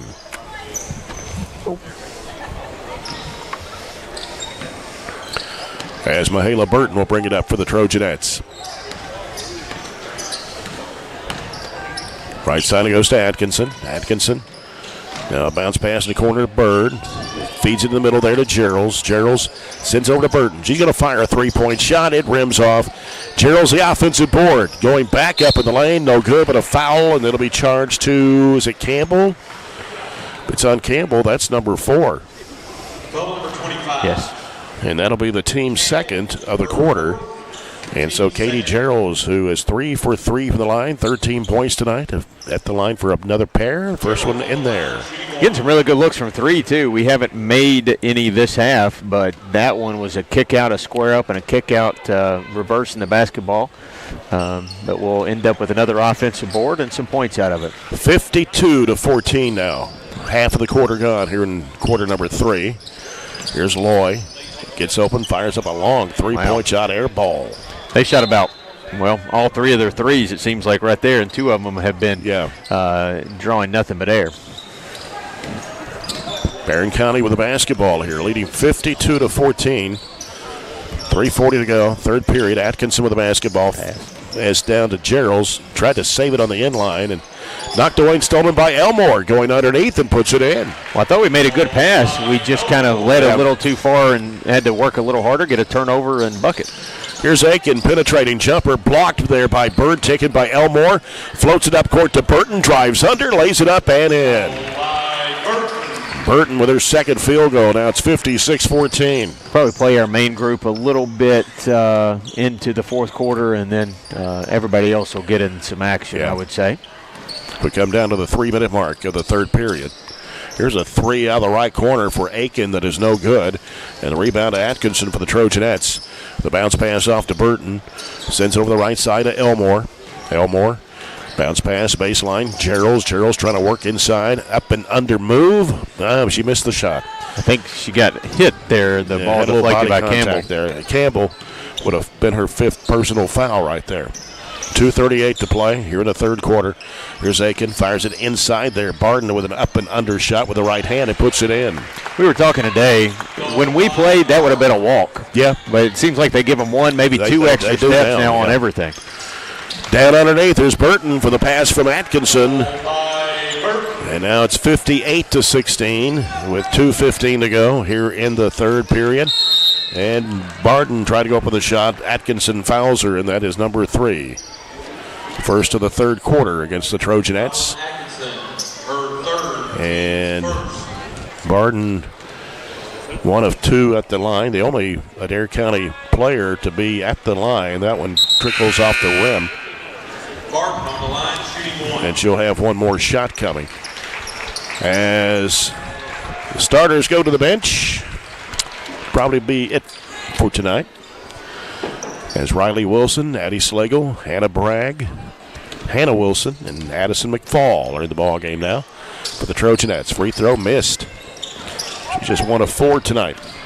58-16. Here's Slagle into the front court with it. But come down to the 2-minute mark. Loy putting the pressure on out front. They try to trap her, and then she reverses back to the left. Addison McFall into Bragg. Bragg turns, goes underneath to Wilson, and she puts it in. Good pass. She brought it down because that's where the pass was and had to fight to rip it away. Then got the assist, and Wilson kept it up for that bucket. 60-16. Aiken free throw line jump shot, no good. Hannah Wilson out of there with it for the Trojanettes. Hannah Wilson on the dribble, gets it across, hands it off to Addie Slagle. Now Slagle getting pressure from Loy. Down a minute and a half to go here in the third period. Here's Hannah Wilson, back to Slagle. Slagle 1 dribble, fires up a 3. It's no good. She got fouled. She got hit to the floor. Yeah, I thought we've got hit on a couple of threes tonight. Gerald got knocked in the bench earlier. Slagle back over to Hannah Wilson. Hannah Wilson in the middle there to Bragg, keeping the dribble alive. Hila Key gives it back over to Slagle and baseline. McFall underneath to Bragg. She put it. She missed the shot. Wilson had the rebound but lost it. And now it's going to be off of Barren County, they say, as Adair County will get the ball here with 55 seconds and the clock running here in the third. Those are the point-blank ones we got to make. Yep. Still scored 14 points this quarter with a running clock. Here's Loy, wanted to shoot that 3. She was defended there by Hannah Wilson. Not going to have a 20-point quarter here, but it's far out of reach for Adair County. Right. Still, we'll take 14 points in a quarter. Yep. Barden off to Aiken for a 3-point attempt that is no good. Bragg with a rebound. Gets rid of it off to Slagle. Slagle with a crossover move, trying to throw up the shot. She got fouled. And the foul will be charged to Barden. Her first, number 3 on Adair County here in this quarter. Addie Slagle at the line, hit a 3-point shot in the first quarter and had a field goal in the second quarter. 77% foul shooter on the year when she is at the line, and that one rattles through to make it 61-16. One more for the freshman. On the way, it pops out. Bragg with a rebound, one dribble, throws a little half hook and got it. Went up over top of Riley. Yep. And that's 7 points for Hannah Bragg to 63-16. Here's Aiken trying to penetrate, can't go. Sends it over for a bounce pass back over to Aiken. 2 seconds, one high arching three, in and out, and that will end the quarter. And Barren County scores 17 in the third with a running clock. Adair County only scores 4, and it is 63-16 Trojanettes. We'll be back in a minute here on WCLU 104.7 FM.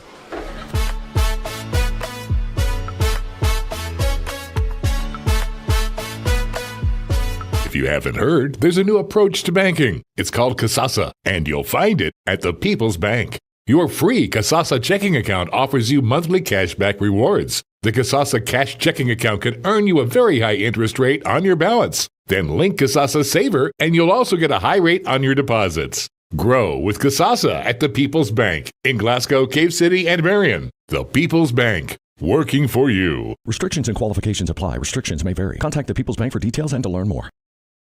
Get a great deal on select Kubota equipment. The BX Series is the #1 selling subcompact tractor in the U.S. The versatile lineup is built to help you make the most of your land.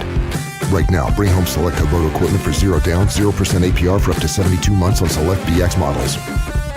Now through September 30th. See us or go to KubotaUSA.com for full disclaimer. Your local Kubota dealer is J&J Sales, 1311 West Main Street in Glasgow. Play here at Bobby Steenbergen Court, Barren County High School gym.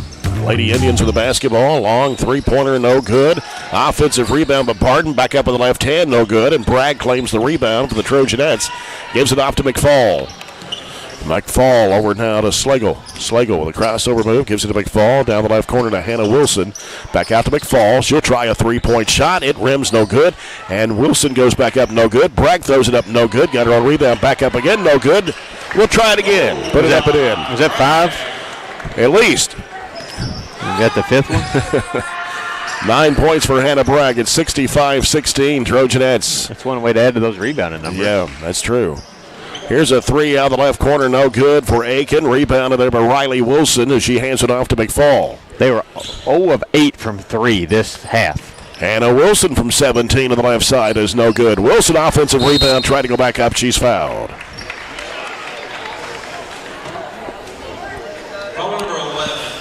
Foul is on White, number 2 on her.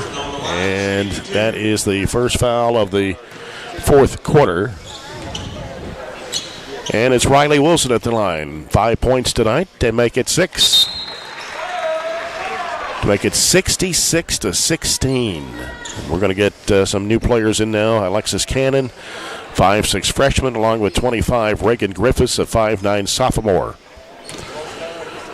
Riley Wilson back of the line. Her second shot is no good. The rebound claimed in there by White. Just under 7 minutes to play here in the basketball game with a running clock. 50-point lead for the Trojanettes. Ball gets away out of bounds. It's going to go back to Adair County. Slapped out of her hands by Griffiths. And it'll be Lloyd to toss it in for Adair County. Top of the key 3 on the way. No good. And tipped away out of bounds. Griffiths was fighting for it, and it was touched last by White. I don't know why, but they have almost exclusively shot threes this half. Yeah. Letting it fly. No, we are not giving up easy looks, so they've just decided to go there, but haven't been successful. McFall trying to find an opening, loses the handle. A loose ball picked up by Adair County. Here's a bounce pass. Aiken, she's going to get a wide open layup good on the right side. Second field goal for Aiken. Just their third of the half, isn't it? Yeah. 66-18. As the ball's knocked down, stolen there, but couldn't save it in bounds. It'll stay with Barren County. Hannah Bragg coming back in, along with Addie Slagle. Riley Wilson and Addison McFall will check out. Clock running here in the fourth. We're down to 5.5 minutes to play. 66-18 Trojanettes. Cannon in the corner. Griffiths down low. Bragg up and under move again. High off the window. No good. Hannah Wilson fighting with the rebound, but it's picked up there by Loy. Loy pushing it down the floor. Right-hand side. Leaves it in the corner with Aiken. Aiken heads toward the paint. Goes into a crowd. Had it blocked in there by Bragg and taken by Hannah Wilson. Wilson gets rid of the basketball to Slagle. Slagle throws it off of the baseline. Here's Griffiths with a shot. Air ball. Got a whistle and somebody pushed off. I think they're going to call it on them. They're going to call it on White, pulling Hannah Bragg to the ground. That's 3 on her.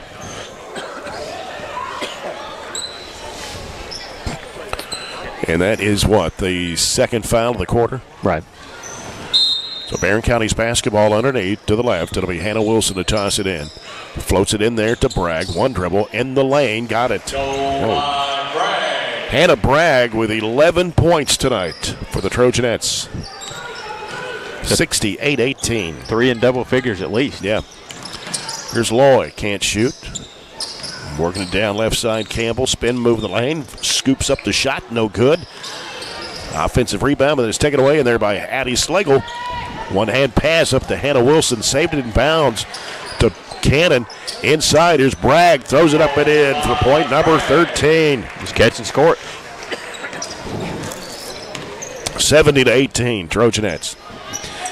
Long 3, right side swish. Knocking that one down was Barton. That's her second tray of the game. Their second 3 of the game is all they've got. That's just it. That is it. Yep. 70-21. They go into Bragg. Back over goes to Cannon. A little baseline shot for Griffiths is good. Good ball movement. 72-21. 3.5 to go. Boy with it for Adair County. Crossover dribble left. Gives it off now in there to Campbell. Campbell hands it back off to Barton. Barton steps back. 3-point attempt is high off the rim. That ball is going to go off of Adair County. Now in for the Trojanettes is number 14, Reagan Wilson, a 5'10 freshman. And also coming to the ball game, Ava Mullins, a 5'9 freshman. Freshman girls winning the district tournament today. Yep. Over Glasgow in the first game by 1 point, 30-29, and beat Allen County Scottsville in the championship 41-37. And to hang on, I think we had a 12-point lead against Glasgow and kind of had to hang on there as they made some threes. Yeah. Here's Cannon in a trap. Gets with the basketball to Griffiths. They dump it down in there to Mullen. She goes up and she's fouled. Another foul on White. That's her fourth. Team's third foul of the quarter. 2:34 remaining here. And Ava Mullins at the line. A free throw no good. She'll have another try.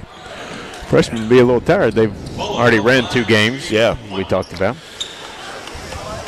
Adair County making a couple of changes in their lineup with Ashley Loy, number 1.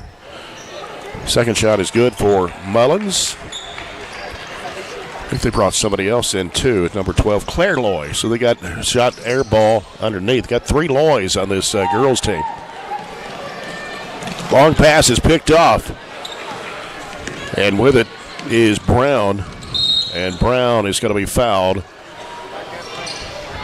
They're going to put this one on Hannah Wilson. Almost played this game in an hour. It'll just be just over an hour when we wrap this up in a couple minutes. Go into Campbell. Shot blocked in there. Got in some tall timber with Mullins and Reagan Wilson in there. And there's a shot going up and in for Brown. 73-23. A minute 52 remaining. They dump it into Mullins. They kick it out to Hannah Wilson for a 3. It's short. Long rebound is by Adair County. And Brown shovels it in there to Campbell. Off the right corner. Here's a shot going up, no good for Claire Lloyd. And it goes back up, no good again. And underneath the basket, still trying to scoop it up. About 3 seconds in the lane there. Letting them go right now with a minute 22 to go. And cut off at the baseline. They throw it across the lane. Here's a shot, 3-point attempt banked in. 2. Or was it 2? Okay, just inside the line. It was Callie White. make it 73-26. 1 minute to play in this one. Hannah Wilson with a basketball for Barren. Out to Griffiths, back to Hannah Wilson. She wants to drive, gets cut off, has to reverse it back out. They give it a high post to Reagan Wilson, over to Griffiths. Now left side is Hannah Wilson with a three-point attempt that is no good. And the rebound to Adair County with 44 seconds to play. Lady Indians with a winning record this year, 12-10. Here's a 15-foot shot that is good from the left elbow by Brown. 73-27. They'll drop to 12-11 on the season. They're in that district with Campbellsville, Taylor County, and Marion County. Most points they've scored in the quarter, but they still never reached double figures in any quarter, did they? No. Here's Hannah Wilson. Sends it over to Cannon. 10 seconds to play.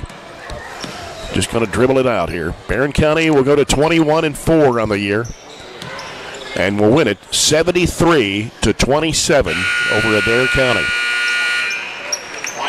So, Trojanettes with a big win, led at every stop, 22-5, 46-12 at a half, 63-16. We'll get Coach Piper Lindsay in here for coach's comments.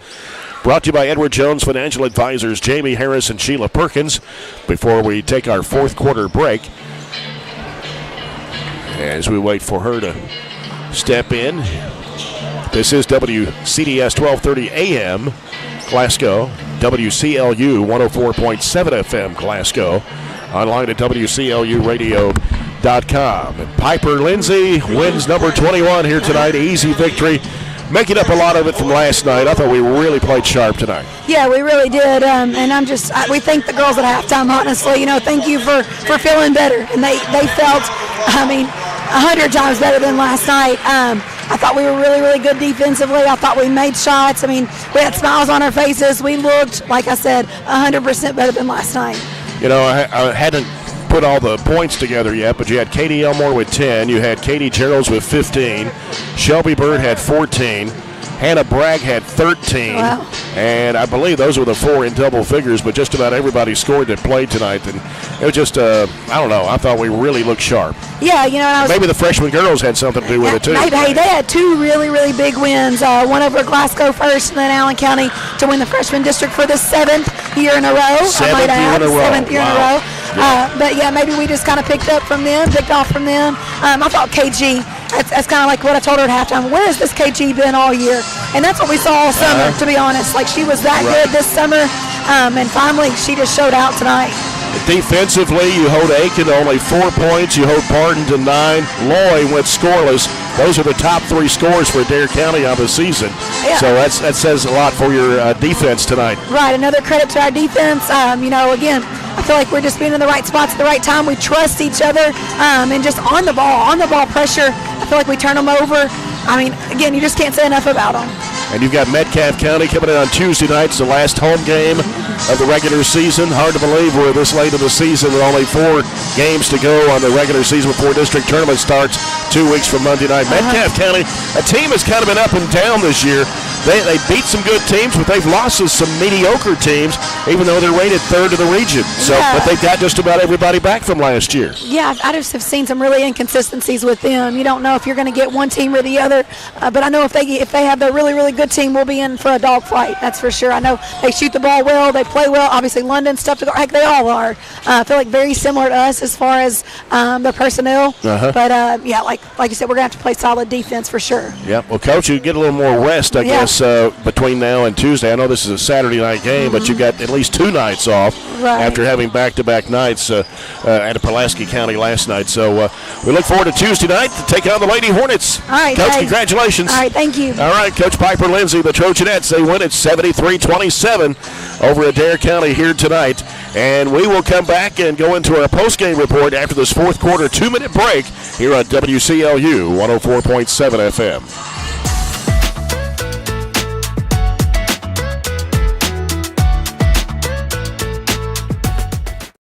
We've got you.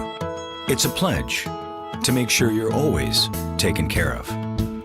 A pledge that Farmers RECC honors each and every day. When it comes to keeping things running smoothly, or getting them back on track when they're not. We've got you. Always. Farmers RECC is a Touchstone Energy Cooperative, your source for power and information. Extreme Health Club and Extreme Fitness for Women, both with 24-hour access. And Extreme Blend Smoothie Bar to help you refuel and recover. Over 8,000 square feet of weights in Extreme Health Club, and ladies only at Extreme Fitness for Women, including tanning beds, both with access to saunas, infrared saunas, and the 90-degree saline therapy pool. You'll love the wide variety of classes with experienced instructors. Personal training is available and with the best in the business. Call or stop by today and see what everybody's talking about. Our dental health plays a vital role in our overall health. Practicing good dental hygiene is especially important for children. When was your child's last checkup? Riley Dental Group is invested in making sure you and your family have the healthiest smile possible. They understand a dental visit may prompt anxiety or nervousness, but Dr. Riley and his team offer a variety of solutions, including a comforting and friendly visit from Bennett, their therapy dog. Call Riley Dental Group for an appointment, 651-5939. Get in. We're making country great again. Come on. Whiskey River, take my mind. Willie 94.1. You got to have an ace in the hole. Willie 94.1. I'm a hard working man. The Big Willie. Oh, little rock. It's great country. Willie 94.1. We're making country great again, and we've got the Real Trader for you every weekday morning starting at 8. Join me, Mac Daniels, for it right here on Willie 94.1. Brought to you by SCRTC. SCRTC's alternative to cable is MyStream TV. Switch today and save on your cable bill as we take a look at the postgame stats brought to you by Southern States Co-op in their new location on Cross Street. Barren County led 22-5 at the end of the first quarter, 46-12 at the half, 63-16 after 3, and 73-27 to final. Adair County goes to 12-11 of the year. 12 field goals for the Lady Indians, 5 in the first half, 7 in the second half. 2 of those were three-point shots. They were 1 of 4 from the foul line. Reese Barden leading the way for Adair County tonight with 9 points, couple of threes, a 2-point basket, 1 of 4 from the foul line. Ella Brown had 6 on 3 baskets. 4 points for Kinsley Aiken, held only 2 buckets tonight. 4 points for Addison Bowman on a couple of field goals, and a couple of field goals from Callie White as Isla Loy, the 7th grader, went scoreless in the basketball game. Trojanettes, 29 field goals, 19 in the first half, 10 in the second half, 3 3-pointers, 12 of 18 for the ball game, and 4 players in double figures. Led tonight by Katie Geralds with 15 points. She had 5 baskets and 5 of 5 from the foul line tonight for Katie Geralds. 14 for Shelby Bird. She scored 12 of those in the first half.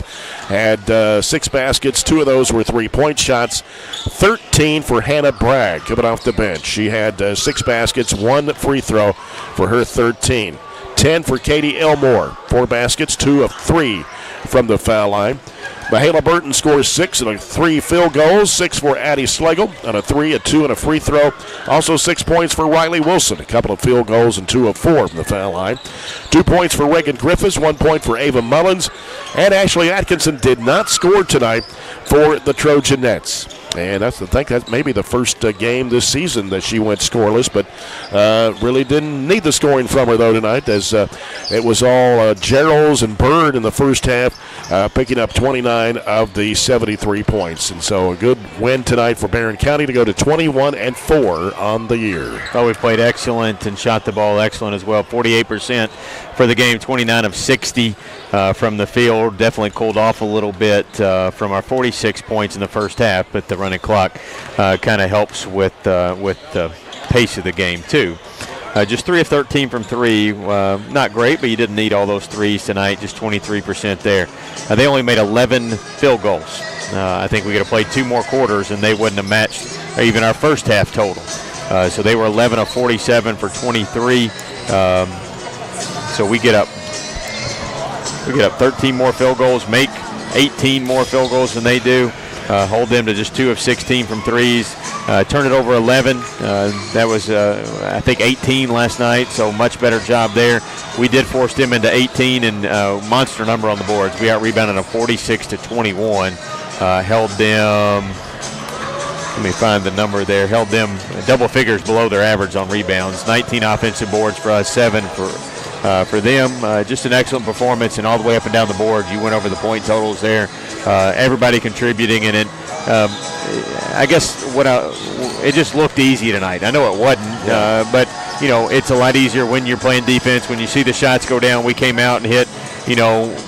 We were like, we only missed one of our first 6 or 7 field goals. So when you shoot 9 for 15 in the first quarter and hold them to just 5 points, everything really just starts to open up. You get your confidence. As Piper said, you see some smiles, and we just took it from there. So 2 days off. Metcalf rolls in here for our last home game. We've got to keep the train running down the track to district tournament. Yep.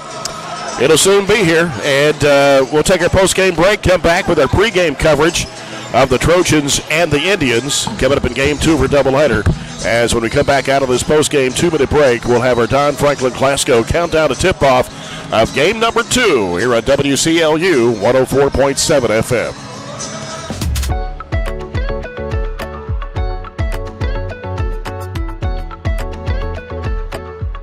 At Don Franklin, we're about more than just selling cars. We're about families, generations of them. Founded by my parents in 1968, we've been here growing alongside you. From the first family car to the newest model for the next generation, our values of trust, care, and commitment are in every handshake, every deal. With over 5,000 vehicles to choose from, check them all out at DonFranklinAuto.com. Don Franklin, driven by family.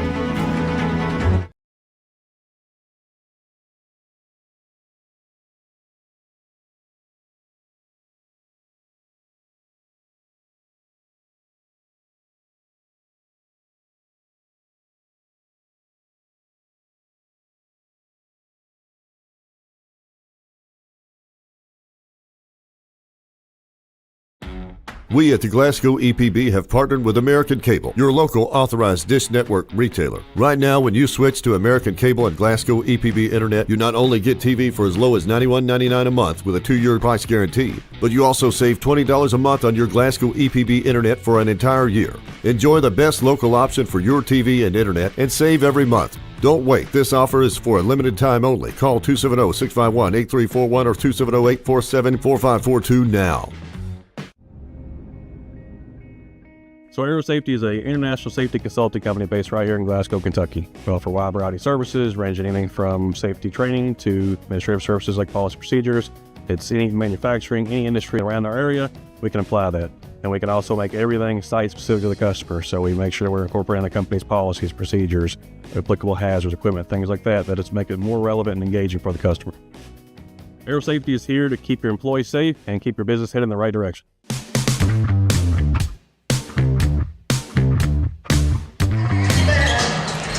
Welcome back to the second half of our doubleheader on the Don Franklin Glasgow countdown to tip-off. Coach Warren Cunningham's Barren County Trojans got off to a slow start Tuesday night against Franklin Simpson, trailed by 11 early in the first half, but rebounded in the second half to come back and win 61-54. The Trojans ended up shooting 24 of 41 for 58%, but was only 8 for 17 from the foul line. Joshua Decker finished with a double-double, 16 points and 10 rebounds in that game. Tate Spillman added 12. The win was the 8th in a row and 9th out of the last 10 games for the Trojans, who upped their record to 16-9. The Adair County Indians, under former Trojan basketball player Darren Breeze, is in his 10th year as head coach in Columbia, marking a 202-win, 101 overall record. The defending 5th region champs and state quarterfinalists from last year's state tournament, who finished 29-4, is 19-4 coming into tonight's game. The Indians blew out Monroe County Tuesday night, 88-49, shooting a blistering 68.6% from the field, which included 9 of 22 from three-point land. Connor Loy had 23 points. Dawson Gilbert had 15. Brayton Coomer and Isaiah Cochran also were in double figures with 12 points each. Adair County is ranked 2nd in 5th region behind Greene County and ahead of Taylor County, LaRue County, and North Hardin. The Indians compete in District 20 with Taylor County, Marion County, and Campbellsville. Barren County is the 5th team from Region 4 the Indians will have played this season. And they defeated Bowling Green here at Barren County back in December in the Don Franklin Hoops Classic, 61-57. They defeated Glasgow by 24. They beat Metcalf by 38 and Monroe County by 39 on Tuesday night. Their 4 losses are to Cumberland County. Lost to them by 5, first of the season. North Oldham by 9, Newport by 6, all back in December, and Russell County by 2 on January 2nd. This Adair County team averages 76 points a game and return all 5 starters from last year's Region 5 champs. They defeated Barren County last year in Columbia 61-47. And Robert, this is a dangerous team and maybe the toughest challenge the Trojans have faced this season, besides maybe Warren Central or Bowling Green. Yeah, Warren Central, Bowling Green, Greene County, they're up there with that group, and we didn't see the Vegas teams, but we don't have an easy schedule left. Metcalf's going to be a tough game. Clinton is 24-1. That's going to be a tough game. Go up to Taylor County, have to finish the season at Russell. So it's not going to be an easy road to finish the season, even though we have been playing extremely well and have done it in all different ways. Get up to a slow start like you did at Franklin, and then there's been other games where we've led it the whole way and just kind of blown it out in this little bit of stretch that we've been playing extremely well. Adair's 4 losses, 2 of them are, Cumberland's a good team. They're very physical. They, will get after you and can score it. But the Russell County loss is a little bit more perplexing when they've got wins over teams like Bowling Green and then the margins on some of the other teams. But, they're clearly an offensive juggernaut. They can shoot it really well. The Loy kid, really good, averages 21, leading scorer at all-time in Adair County history, and he got that last year about middle of the year. So, he's plus 2,000 points, well over it now, and he's not the only one they've got. They've got some good size with the Cochran kid at 6'7".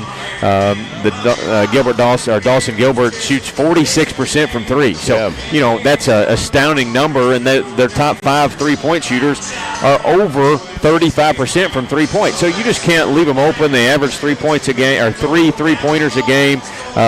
So they don't need a shot clock. We don't have one in high school basketball, but they don't definitely need one because they are running up and down. And I think tonight one of the keys for us is I wrote one word down, and that's we have to be physical. We have to match their physicality, cannot let them, just push us around, if you will. And that hasn't happened in very many games this year. But, they are every bit as good as Greene County, and Greene County beat us by 31 to start the year. The funny thing is those 2 teams don't play. They dropped each other from the schedule this year, and the only time they'll play is in the 5th region tournament if it gets to that case. Right. As I said, Adair County averages 76 points a game. They give up 59. They shoot 54.5% from the field, almost 40% from behind the arc. They've made 180 threes, and they're a pretty good free throw shooting team, too. 70% as a team from the foul line. Barren County averaging 59 points a game. Their opponent's 57.3. Trojans shoot 43.5% from the field. They've made 125 threes this year at 28.3% and 64.8% from the foul line. So we've gone over the J&J Sales keys to the game, and we're going to have the starting lineups when we come back after this break as the Barren County Trojans take on the Adair County Indians in Game 2 of our doubleheader after this 2-minute timeout here on WCLU 104.7 FM.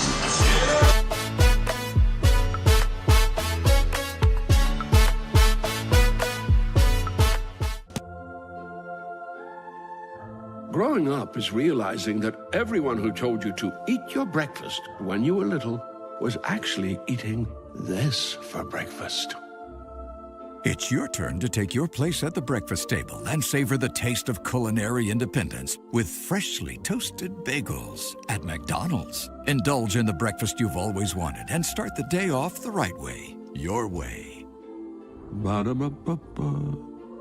Cold weather means you've got some things to take care of, like heat to keep you warm and comfortable. Put it on your list of things to do. A call to Southern States Glasgow to fill your propane tank. Southern States is one of the top suppliers of propane gas in the country, and your Southern States in Glasgow is the local, smart, reliable source for all your propane needs. Safe, clean-burning propane gas is the premier energy source for heating and appliances. Call 651-6167 and 651-2159. And we are now on 120 Cross Street, just off 31 East South. Just past the railroad tracks. I just did it, but I waited way too long. Trust me, it's about time you left cable TV behind and started saving with MyStream TV from SCRTC. Already have TV with SCRTC and you still have cable boxes and wires everywhere? Talk to SCRTC about MyStream TV and compare it to your current service. The best thing about MyStream TV, you'll save money and get up to 1 gig symmetrical internet. Visit SCRTC.com and click on the MyStream TV logo at the top to start saving on cable today. Attention home buyers and homeowners. If you're shopping for a mortgage or considering home financing, call one of Kentucky's top mortgage lenders, South Central Bank. Recognized as the area's best mortgage company, we are ready to help you walk through every step of the borrowing process. With experienced lenders and a full range of loan solutions that suit your budget, South Central Bank can make your dreams become reality. Contact us today. You can even apply online at southcentralbank.com. Member FDIC Equal Housing Lender. The starting lineups brought to you by Kuzma Family Dentistry on West Main Street in Glasgow. For the Adair County Indians, under 10th year head coach Darren Breeze, their start Connor Lloyd, number 14, a 6-foot senior, averaging 21 points, 6 rebounds a game. Dawson Gilbert, number 1, a 6'2 junior, 12.4 points a game. Isaiah Cochran, number 5, a 6'7 senior, 17.6 points, 7.4 rebounds a game. Brayton Coomer, number 21, 6'6 senior, 9.7 points, 4.7 rebounds. And Blaine Barton, number 11, a 5'11 senior, who averages 4.7. They have 8 seniors on this basketball team, and they start 4 seniors and a junior in their lineup. Barren County Trojans, 17th year head coach Warren Cunningham. Assistant coaches Matt Gardner, Jared Browning, and Gavin Withrow. Tate Spillman, number 5, a 6-foot senior, averaging 10.5 points a game. Bray Bewley, number 3, a 6-foot senior, averages 7.6. Waylon Clemens, number 33, a 6-foot senior, averaging 3.5 points a game. Cade Hardy, 6-foot junior, averaging 10.2. And Joshua Decker, a 6'5 senior, 11.4 points and 7.4 rebounds. Clemens wears number 10, Hardy number 23, Decker 32, Bewley 3, and Spillman number 5 tonight for the Trojans. We'll get set for the Farmers RECC Jackie Browning Memorial Opening Tip-Off. Our first quarter of action brought to you by The People's Bank, working for you. The officials for tonight's game, the same 3 we had in the girls' game, brought to you by McDonald's of Glasgow, Chris Sweeney, Davis Taylor, and Jeremy Harris. Tuesday night is the last home regular season game here, as the Trojans and Trojanettes will host Metcalfe County. Girls' game will start at 6, with a boys' game to follow. Then next Friday night we'll be on the road in Albany at Clinton County before we close out the season the following week with Taylor County on the road in Campbellsville and at Russell County on Thursday. And then the district tournament will start 2 weeks from Monday night here at Barren County High School. We haven't talked about the boys' district. It finished up last night as well. And Glasgow getting the win over Allen County Scottsville in that boys game last night. And so the standings are now all set, with Barren County taking on Allen County Scottsville boys in the first round of the 15th district tournament on Tuesday, February 25th. And Warren East will play Glasgow in the second game on February 25th. And we'll have all the action for you as Chase Landon will have the Glasgow game on 103.1 Blue, WCLU. And we'll have the broadcast of Barren County, Allen County, Scottsville on WCLU Burgundy at 104.7 FM. So it's almost here. You talked about last night and kind of rehashed our district. We've got a 2-point win over Glasgow. Yeah. You got a 2-point win over Glasgow, and then a very close win over Warren East, and really had to come from behind in that first one. So we had 4 games that could have really went either way. That's right. And drastically been different than 5-1. But that says a whole lot about our group, you know, our resiliency, our fight to kind of get over the hump in those district games. And that's part of the reason our record is what it is, 16-9. Honestly, you know, we could finish a lot of different ways, but I think Warren, and I'm not saying this because he's my buddy, but I think Warren has done a really good job this year. He really has. I really think this group has come together and played well. But tonight will be a massive test, and let's see how we respond. It's good Just kind of a harmless, doesn't mean anything type game, but it could give you a ton of confidence to go in your last 4. Right, and to play teams like this at this late in the year is when you want to play some really good basketball teams, get you ready for tournament. See how far you progress. Yep. Joshua Decker for Barren County. It's Brayton Coomer as Chris Sweeney tosses it up, and Barren County controls the tap. As Bewley will set things up for the Trojans, he'll hand it off to Tate Spillman. And now, almost lost the handle there as Adair County really can put the pressure on you. They're in a zone. Yep, it's 2-3. And here's Bewley working it inside there. Decker, he can't go anywhere. Gives it back out to Clemens and now to Hardy. Out straight away, Bewley. Right wing is Spillman. Spillman on the right side of the floor. He'll give it back out to Hardy. Back to Spillman. Can't shoot the 3. They extend out that 2-3 zone here. Here's Decker with the basketball. Back to Spillman. Straight away over to Hardy. Over the left side, it goes to Bewley. Baseline is Clemens. Back out to Bewley. He's open. Lets it go. Got it for 3. Very important to get that one to go there, to loosen up the zone and maybe stretch it out a little bit to have more looks inside. Yep, it's Connor Loy. Pushed it into the paint, dumps it off in the left corner there to Cochran. Cochran heads across the lane. Now here with it is Coomer. Back out now, they set it back up. It's Loy with the basketball for Adair County. Tate has a tough assignment tonight. Yep. Loy, a 6-foot senior, right elbow. They dump it back over the left side. Now driving and a reach-around foul on Tate Spillman. Not sure anybody would have got there to help. That would have been a for sure 2, but he tried to back tap him and grabbed his arm. So Adair County will take it out, left side of their bucket. 6'7" Isaiah Cochran gets it into Loy. Loy trying to go baseline, backtracks into Spillman, turn around, a little hook in there, falling away. Good for Loy. He averages 21 points a game for Adair County.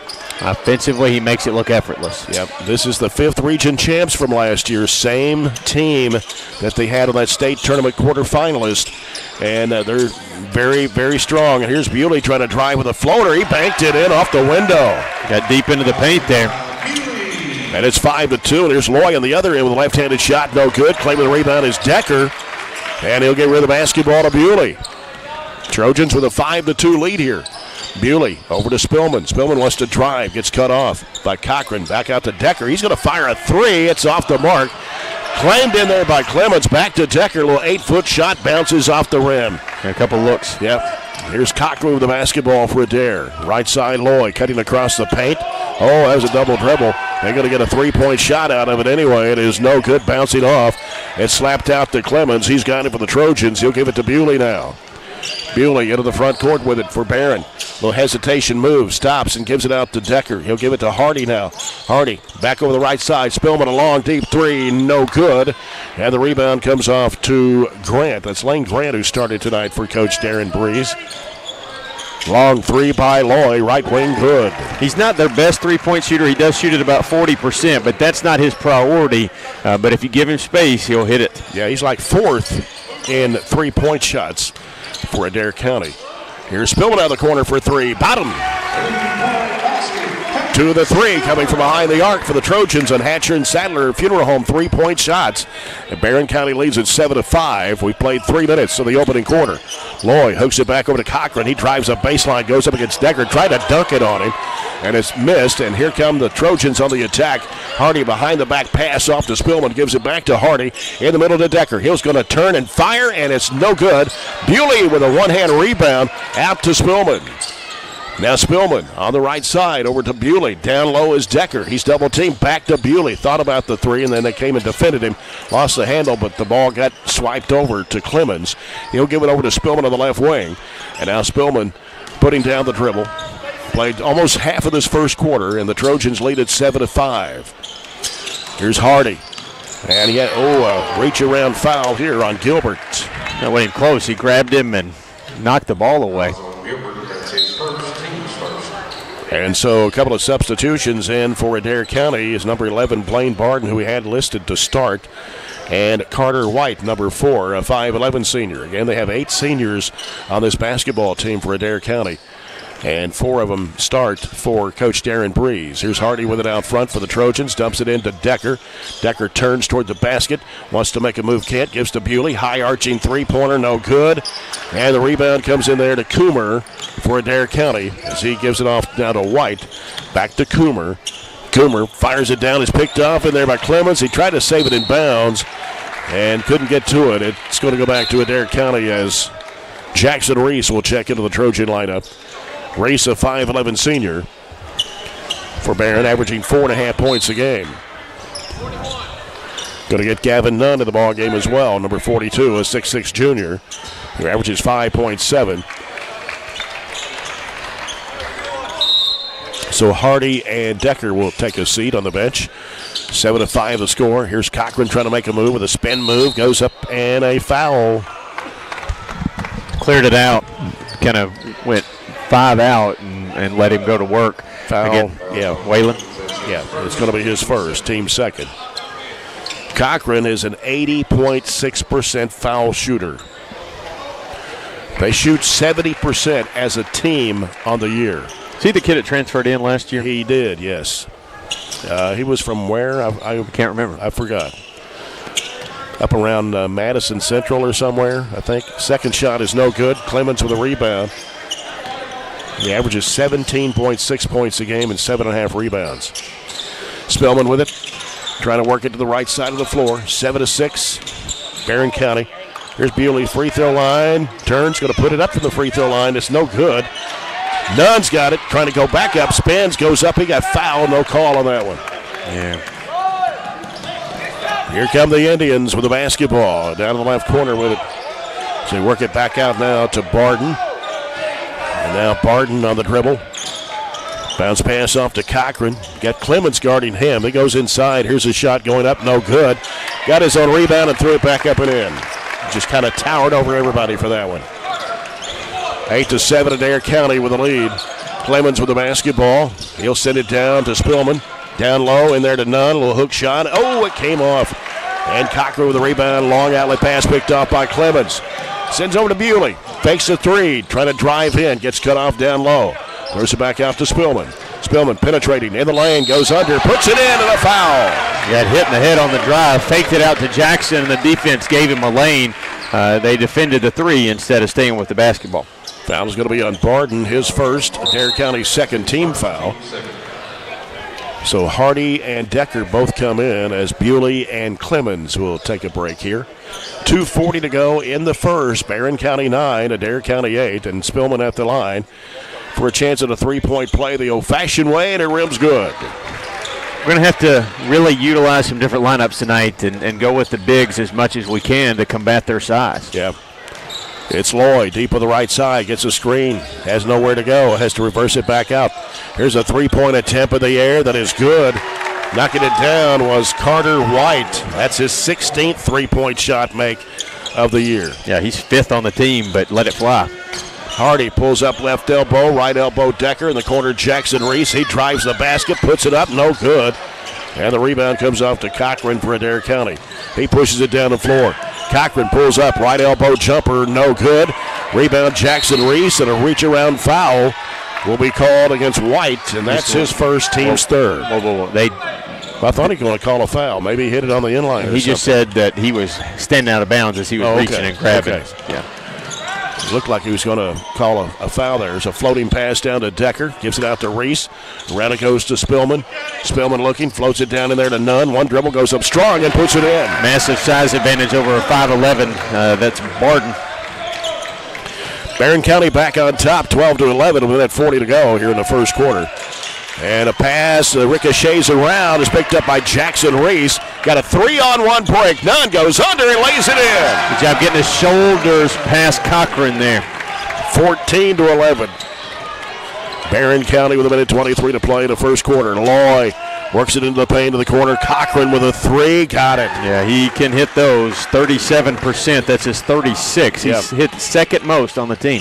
Ties it at 14. A minute 10 to go in the first quarter. Bounce pass off to Spillman. He's triple-teamed almost. Gives it off to Hardy. In the corner, Jackson Reese. Reese dribbles it back out. Now looks and throws it back out front to Hardy. Back going to pass over to Spillman. Fakes, drives, goes under, puts it up. No good, but a foul. It's not as active as a zone as it really should be with their length, and we're taking advantage of it with those kind of drives. Foul is on White, and that's his first personal.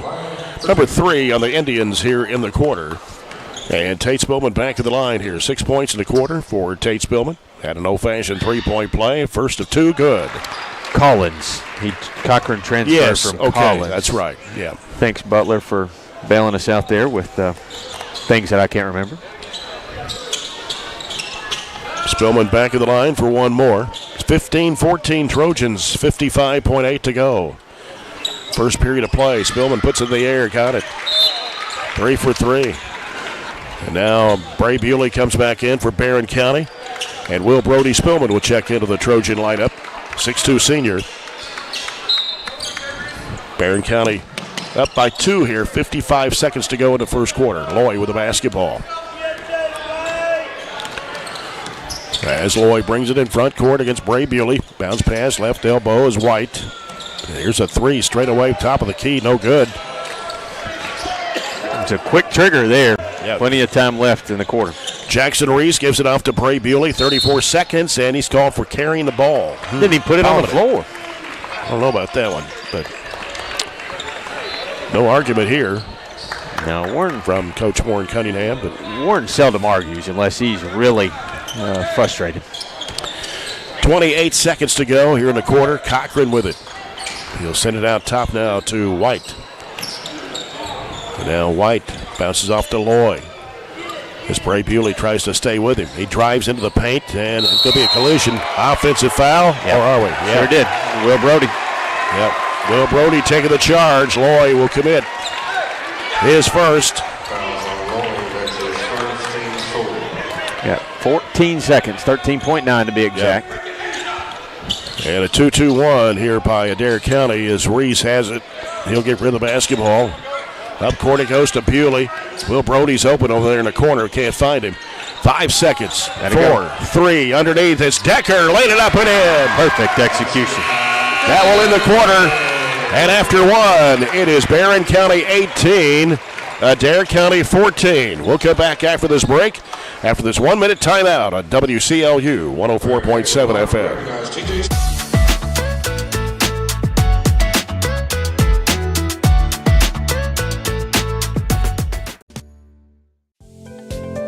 At Kuzma Family Dentistry, we specialize in changing smiles and changing lives.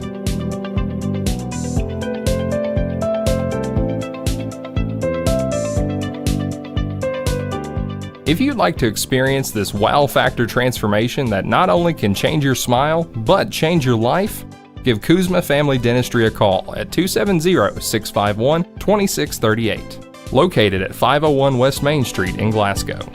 If you haven't heard, there's a new approach to banking. It's called Kasasa, and you'll find it at the People's Bank. Your free Kasasa checking account offers you monthly cashback rewards. The Kasasa Cash checking account can earn you a very high interest rate on your balance. Then link Kasasa Saver, and you'll also get a high rate on your deposits. Grow with Kasasa at the People's Bank in Glasgow, Cave City, and Barren. The People's Bank, working for you. Restrictions and qualifications apply. Restrictions may vary. Contact the People's Bank for details and to learn more. South Central Bank, small enough to know you, big enough to help. Lloyd trying to make a move on Spillman. Kicks it out to Cochran. They go down the left corner, back to Cochran. Left wing three, good. Right down the pike there for their fourth three and cut it to one. Yeah, out of 6 field goals. 18-17, Barren County. They give it off to Hardy.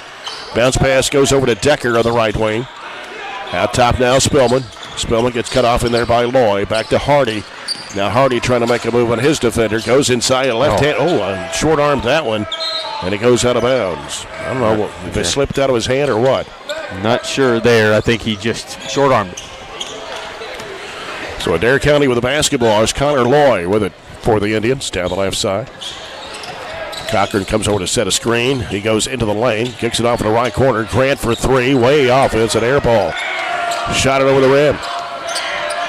Here's Bewley with it for the Trojans. Into the front court. Bewley, left side. Will Brody Spillman. He can't shoot the three. Back out it comes to Bewley. And now Bewley getting pressure out there from Grant. And now puts down the dribble. Left side, reverses back right. Backdoor pass. It's Hardy off the window. No good. Decker with a rebound. Trying to go back up strong with it. Reversed it up. Oh, he can't get it to go. And it's tipped out to Grant. Had it wide open. And they almost lost it out of bounds. Yeah. And in the corner, got a traveling violation on Stonebreaker.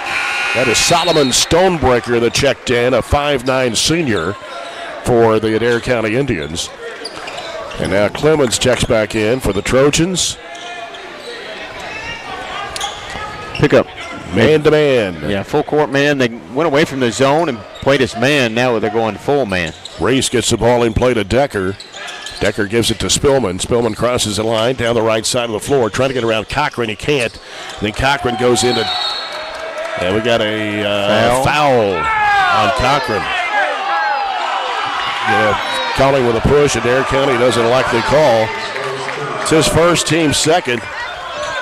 Thought it was going to be a jump ball there is what they were going to call, but they called. I couldn't see it here. It was down in that right corner.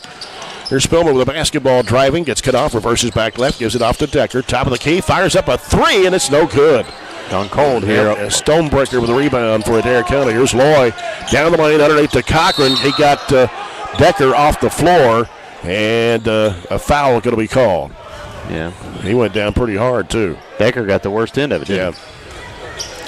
Before the shot, so they'll take it out of bounds. We are 0 of 4 to start the quarter and played almost 2 minutes. Stonebreaker comes out for Adair County. Coomer back in for the Indians.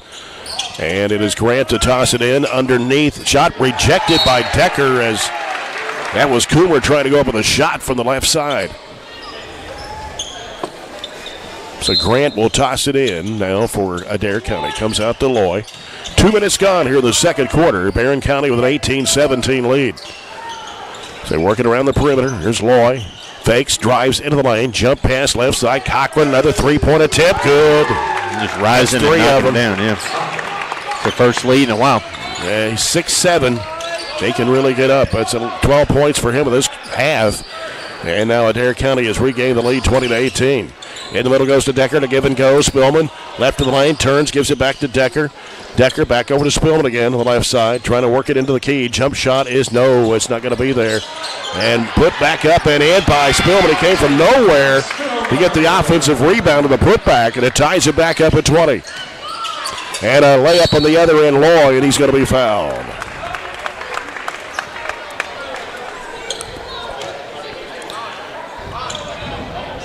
Foul will be on Decker, and that is number 2 on him. Number 2 on the Trojans here in the second quarter. And Gavin Nunn will come in for Decker as Adair County has taken the lead back 22-20. It's their first 2-point field goal of the quarter. They've just been filling it up for 3. They got 5 of them. 5 of 8 of their 8 field goals have been from behind the arc. That's what they are overall, too. They're 5 of 8 from 3. So it's a pretty strong number. They've made 180 of them this year. Here's Jackson Reese. Going to have to get it across the line. He does. Now they come chasing him, and a reach. And Adair County doesn't like that call either. Foul is going to be on 20. That is Lane Grant. His first, team's third. Barren County's basketball comes out to Nunn. Adair County with their largest lead at 3. It's 23-20. Reese with the basketball, gives it off to Spillman. Right side it goes to Bewley. Now Bewley, skip pass over the left side. Reese can't shoot the 3. Back to Spillman in the middle. Nunn, back to Spillman. Spillman back over to Reese. Reese down the baseline. Clemens back over to Bewley. Trying to drive strong and a wraparound pass underneath the Nunn. He can't finish it. Might have been blocked just a little bit there by Coomer. And here's Loy, little bump on Jackson Reese. That's going to be his first. Barren County's third of the quarter. It's 1 field goal for the Trojans. We've been outscored 9-2 this quarter. Isn't that right? That is correct. It's not a wait for Cochran to tie his shoe. 4:25 to go here in the first half. It is Adair County 23, Barren County 20.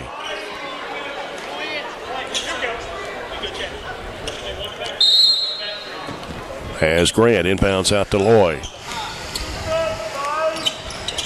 Left elbow. Handed back off for a 3-point shot of the air. No, off the left side of the rim. And they're going to say it went off Clemens. Had Cochran on his back there, but no whistle. So Grant will toss it in for Adair on the left baseline. He sends it out deep. out here to Barden. Or no, excuse me, that is Gilbert. Now they dump it in there to Loy in the lane. His shot goes up and in. Loy has 10 in this half, and it's 25-20 Adair County. Need a bucket here, big time. Bewley, bounce pass off to Reese. Left side Spillman. Baseline Clemens, little floater, no good. Fighting for the rebound, is tapped out. Grant has it for Adair. Their size is affecting us around the rim. Loy with a left-handed shot, no good, and a foul. And that'll be Tate's second. So now Tate Spillman has 2. Joshua Decker has 2. That's the 4th team foul on Barren here in this quarter. And Loy is at the line, a 70.7% foul shooter. First one is coming off. And he'll have one more. Will Brody Spillman comes in for Tate Spillman, who will have to sit with those 2 fouls. 3:48 to go here in the second period.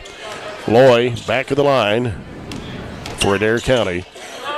And his second shot is on the way, and it's going to come off. And the rebound to Clemens. Both of them fell off the right side there. All right, we gotta just kind of stop the bleeding a little bit. Yep. Clemens, bounce pass off to Bewley. Left side, Jackson Reese. He's going to drive, goes in for the shot. I'm not sure what, that might have been a foul right there. Bewley, they got their hands all over him. Bounce pass underneath to Jackson Reese. Fakes, goes up. He got hammered this time. And Adair County is complaining about that one.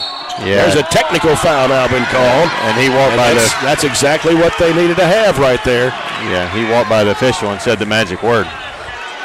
And so, that's 2 fouls, technical on Coomer. And so Jackson Reese will head to the free throw line. He's got to go back on the other side there. Well, they're just gonna let him stand around, I guess. Reese's free throw is good.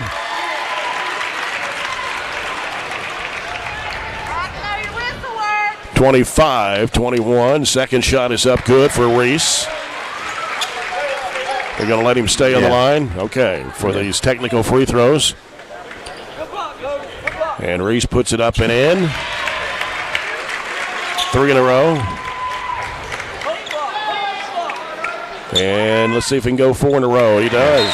Usually, he probably wouldn't have been the guy to step up and take the technicals, but when you knock down the first 2, you just kind of get in a groove and let him stay there, right? So, good job coming back, and that's a big swing, 4 in a row to break a little streak for them to get us into 1, and we have the ball. Cuts it to 1. It's 25-24. Trojans can regain the lead here if they can make a shot. Here's Clemens around the top of the key, hands it off over to Hardy. Now Hardy trying to make a move, and his defender gets cut off, trying to work it in there. Gives it back out to Clemens. Top of the keys, Will Brody Spillman. He'll go back to Clemens on the left wing. Back out to Will Brody Spillman. Taking to the right side. Tate Spillman and Joshua Decker both on the bench with 2 fouls.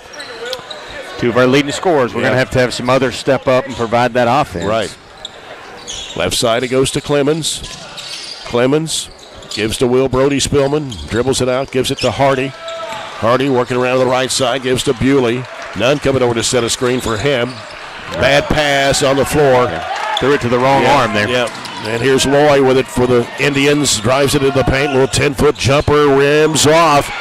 Ball slapped out long, but it's chased down. Lane Grant with it for Adair. Out to Cochran. And now Cochran trying to make a move on Will Brody Spillman. Down to 2:20 to play here in the first half. And a 1-point ball game here. Adair County 25, Barren County 24. Cochran trying to penetrate in the lane. Goes up with a shot and put it in.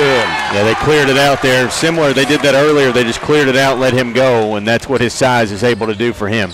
27-24, Adair County. Will Brody Spillman, a 3-point shot is off the mark. And the rebound pulled down by Grant. Outlet pass comes to Loy. Bounce pass underneath, and a shot put up and in by White. And a timeout by Barren County with 1:48 to go in the first half as Adair went back up by 5 at 29-24. This timeout brought to you by Scooters Coffee. And we'll give you an update on the Glasgow Warren Central ball game after 1. It's Warren Central 17, Glasgow 14. That game over on WCLU Blue 103.1 with Chase Landrum. The offense just hasn't been here for us this quarter. We are Well, one when of you've got 9. Spillman and Decker both on the bench, it makes a difference, I started to say something before I had my numbers there. We are 1 of 9, 0 of 2 from 3, just not able to find anything. And they, kind of like we did their girls, they're making us a jump shooting team, and anything that's inside is really being affected by their length. They're not blocking a ton of shots, but they are altering them, whether it's we have to double clutch or kind of scoop it. So it's just tough points right now. Yep. Clemens in the key, turns, comes back out with it. He'll go right side over to Hardy. Down low is Nunn, and they rip it away from him. Lane Grant, and then Nunn try to reach in. Frustration foul on Gavin Nunn. It'll be his first, and that'll be number 5 on the Trojans here in the second quarter. And Grant will be going to the free throw line for 2 shots.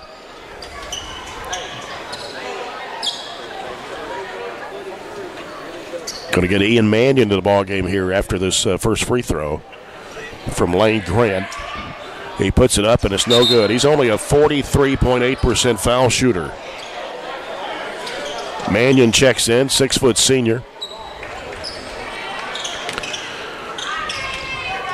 And Grant back of the line for one more shot. It's on the way, and he got that one for his first point of the game. And now the lead is 6 for Adair County at 30-24. Bray Bewley with the ball. He'll give it over to Mannion. Now it comes to Reese. Around the left side, it goes to Hardy. Now Hardy being pressured. Gives it to Bewley in the corner. Here's Clemens for 3. It won't go. And Cochran with a rebound for Adair. No chance to get offensive boards. No. Cochran driving. And a whistle and a foul. And let's see. He's going to get 2 shots anyway because they're in the penalty. Yeah. And who was the foul on? Mannion. Cochran at the line. He is 1 for 2. The first one is up and good. Desperately need a bucket. We haven't gotten one in a long time. Yeah, we've only got 1 field goal here in the second quarter. Reese hit 4 free throws. The second shot is good for Cochran.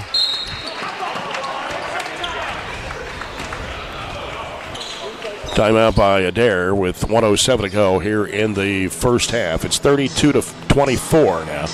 Biggest lead for Adair County at 8. Look over Cochran's numbers here. He's hit 3 threes here in the first half, 2 in this quarter, and has a total of 16 points. Let's see, 9, 11, 13, 14, 15, 16 points. The average is 17.6. Just kind of rolling the tape back to see when that last field goal was, and it was a Tate Spillman putback, wasn't it? That was our only field goal. Took a 15-foot jumper, and it kind of bounced around and fell right in his lap. That was about the 5:20 mark, and since the 5:20 mark, we do not have a field goal, just those Jackson-Reese free throws. If you missed the girls' game tonight, Barren County won it 73-27 over Adair County Lady Indians. We're under a minute to play here in the first half. Barren down by 8. Their largest deficit so far in this game, as Clemens has it out front. Of course, Spillman and Decker is on the bench with 2 fouls. They have been since what, about the 4-minute mark? Maybe earlier than that. Wow. Yeah. Here is Mannion's going to fire a 3-point shot, and he drains it. It's a big shot from Ian off the bench there. Breaks about a 5-minute stretch of nothing on the board, cuts it to 5. We got to defend last 30 seconds. Yep. Ian Mannion with a Hatcher and Sadler funeral home 3-point shot here under 30 seconds to play. It's Loy getting the screen from Cochran. He'll kick it off right side over to Grant. Over to White now, and back to Loy with 20 seconds to go here before halftime. Passed up a shot they would normally take, so they can take the last look at it. Now Loy looking over at Coach Darren Breeze. 10 seconds to go. May take it one-on-one against Reese. He drives in a little pump fake, turns fadeaway shot, good. That's his shot right there, a little 10-footer. Yeah. 34-27, Hardy, desperation shot, falls short, and that's the end of the first half. So at halftime here, Adair County scores 20 points in that second quarter. Barren County scores 16, but it's they score 9, sorry.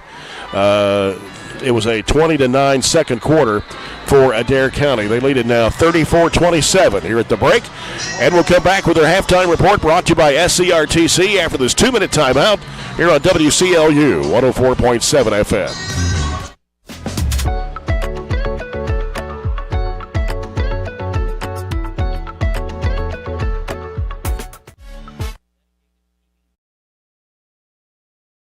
Get a great deal on select Kubota equipment. The BX Series is the #1 selling subcompact tractor in the U.S. The versatile lineup is built to help you make the most of your land. Right now, bring home select Kubota equipment for 0 down, 0% APR for up to 72 months on select BX models. Now through September 30th. See us or go to KubotaUSA.com for full disclaimer. Your local Kubota dealer is J&J Sales, 1311 West Main Street in Glasgow. We've got you. It's a pledge to make sure you're always taken care of. A pledge that Farmers RECC honors each and every day. When it comes to keeping things running smoothly or getting them back on track when they're not, we've got you. Always. Farmers RECC is a Touchstone Energy Cooperative, your source for power and information. Are you looking for high-quality, cost-effective, and highly visible advertising? At ATM Media Solutions, we offer large-scale marketing with ease. We have 4 LED billboard locations: Highland Pharmacy in Sonic, the intersection of 31E and Trojan Trail, Highway 90 East, Burkesville Road, and our newest location in front of Gondolier. Call 270-629-4542 to get a quote today. ATM Media Solutions. Advertise with ease. Our dental health plays a vital role in our overall health. Practicing good dental hygiene is especially important for children. When was your child's last checkup? Riley Dental Group is invested in making sure you and your family have the healthiest smile possible. They understand a dental visit may prompt anxiety or nervousness, but Dr. Riley and his team offer a variety of solutions, including a comforting and friendly visit from Bennett, their therapy dog. Call Riley Dental Group for an appointment, 651-5939. Quarter got outscored 20-9 in that second period. Barren only had 2 field goals in that second quarter, a 3 and a 2. The 3 from Ian Mannion, the 2-point basket from Tate Spillman. Jackson Reese hit 4 of 4 free throws. That was all the scoring in the second quarter. And this halftime report is brought to you by SCRTC. SCRTC's alternative to cable is MyStream TV. Switch today and save on your cable bill. Our halftime stats brought to you by Riley Dental Group. Adair County had 11 field goals in the first half. 5 of those were three-pointers, and they were 5 of 9 from the foul line. And leading the way is Isaiah Cochran, the 6'7 senior for Adair County, 16 points in the first half. He had 5 baskets. 3 of those were three-point shots. He was 3 of 4 from the foul line. Connor Loy with 12 points in the first half, 5 baskets, 1 of those a 3. He was 1 of 3 from the foul line. Carter White came off the bench, hit a 3 and a 2 for 5, and the other point came from Lane Grant on 1 of 2 foul shots. Brayton Coomer did not score. Blaine Barden didn't score. Dawson Gilbert didn't score in the first half for the Indians. Barren County had 9 field goals in the first half. 3 of those were three-point shots, and did hit all 7 of their free throw shots in the first half. And Tate Spillman has 10 points on 3 baskets. 1 of those a three-point shot. He was 3 for 3 from the foul line. 5 for Bray Bewley, a 3 and a 2 there in the first quarter. 4 of 4 foul shots for Jackson Reese, a couple of field goals for Gavin Nunn, and a 3-point basket from Ian Mannion. Waylon Clemens and Kate Hardy started the ball game, did not score. Will Brody Spillman saw action, did not score. Joshua Decker only had a 2-point basket, and that was in the first quarter. Of course, he and Spillman went out with 2 fouls apiece. Well, you said just 2 field goals in the quarter, and we went on about a 5-minute drought in between those. So it just tough sledding in the second period after you took a 18-14 lead in the first. Just offense went by the wayside. So for the half, we were 9 of 28 for 32%. So got up a ton of shots, it seemed like.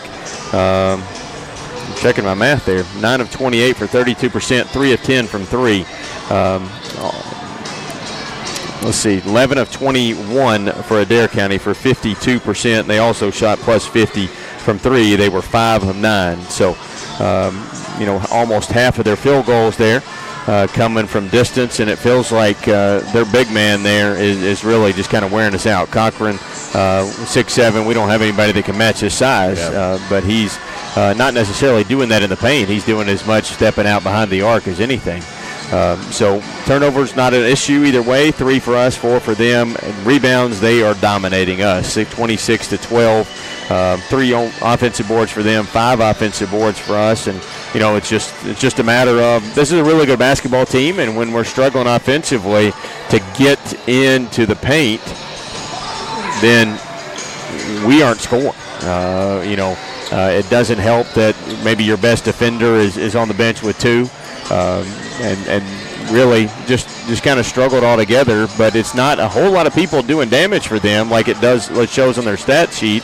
They got 4 kids that averaged almost double figures, and it's really just Cochran and Loy who's doing the damage. I don't know how we respond, but the first 2 or 3 minutes are ultra important. We can either get blown out of here, or we can kind of be in a dogfight down the stretch. I know what I'd prefer, but we have to find some offense, and we can't just settle for jump shots, specifically threes.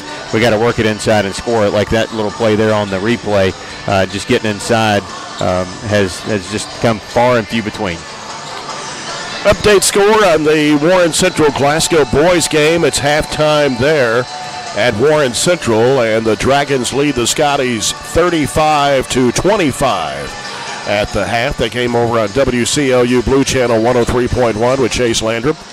And right now, 34-27 here as the Trojans trail the Adair County Indians by 7 here at the break. We'll come back with our third quarter. Second half, third quarter sponsored by Extreme Health Club and ATM Media Solutions as we take this 2-minute break here on WCLU 104.7 FM.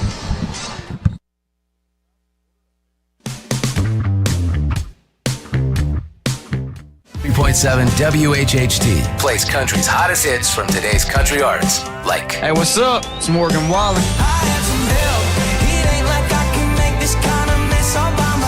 Hey, it's Lainey Wilson. Luke Combs here.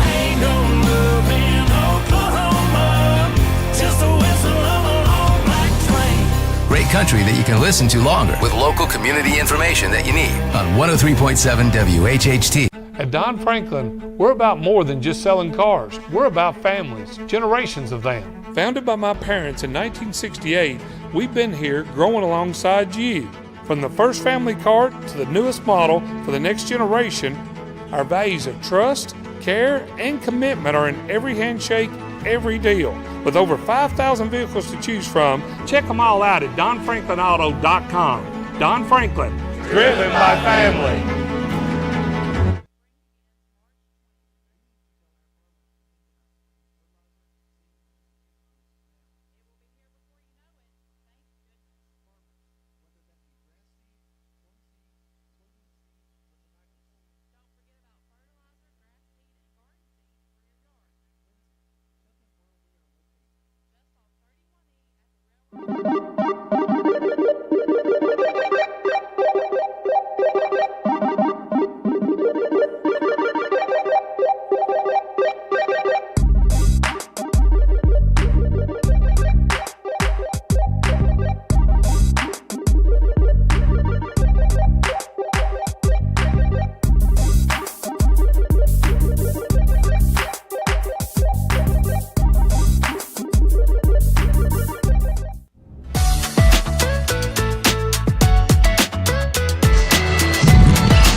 Trojans trailing the Adair County Indians. The Indians, of course, we mentioned the 5th region champs from last year, state quarterfinalist who lost to Lyon County, the team that won the state tournament last year over Harlan County.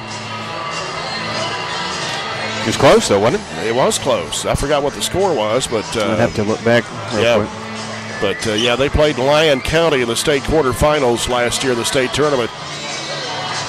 Won the first game of the Sweet 16. No, it wasn't. They got beat by 15. Sorry. Oh, well, that's not 80 to 65. Bad. I was there, but I couldn't remember what the score was. But a pretty good shot of winning the 5th region again if they beat maybe Greene County. I think it'll come down between those two for the 5th region title this year. Greene, Taylor. Taylor's capable, but I think it's going to be a Darren Greene. Yeah. LaRue's a little outside of that conversation probably. So I'd say it comes down to those two. Obviously depends how the draw goes since they're in different districts. All right, we're ready to go here. 7-point deficit here for the Trojans, and Barren County will have the basketball to start the second half. He comes into Bewley. Got Tate Spillman back on the floor with Joshua Decker. Right side it goes to Bewley. Coming back out to Spillman. Swings it left side to Hardy. Decker in the high post there. They feed it to him at the left elbow. Shovels it back out to Spillman. Now Spillman bounce pass in the corner to Clemens. Back out it comes to Spillman. Here's Hardy with it again. He's going to fire up a three-point shot, and it's no good. Long rebound. It's going to be right in the hands of Cochran. Tried to throw it off of him, but he caught it. In the corner, here's a three-point try. Good. They make it easy. 6. That's Gilbert. His first points. 6 threes and a double-digit lead now. Of course, Gilbert is the leading three-point shooter on this team. That's number 58 for him this year. Yeah. He's not had very many looks, but the lead now is 10. Baseline shot for Clemens is good from the right side. His first 2 points of the game. 37-29. Here's a three out of the right corner again. That won't go. Decker with a rebound for the Trojans. Gets rid of the basketball to Clemens.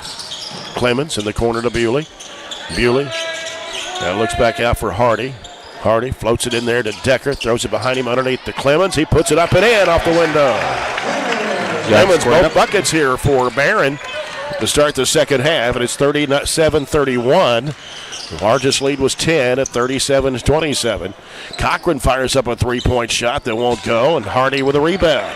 Chance here for the Trojans to take it to within 3 on a three-point shot. Here's Bewley in the corner now to Clemens. Clemens fires it back across over to Spillman. Now Spillman guarded out there by Loy.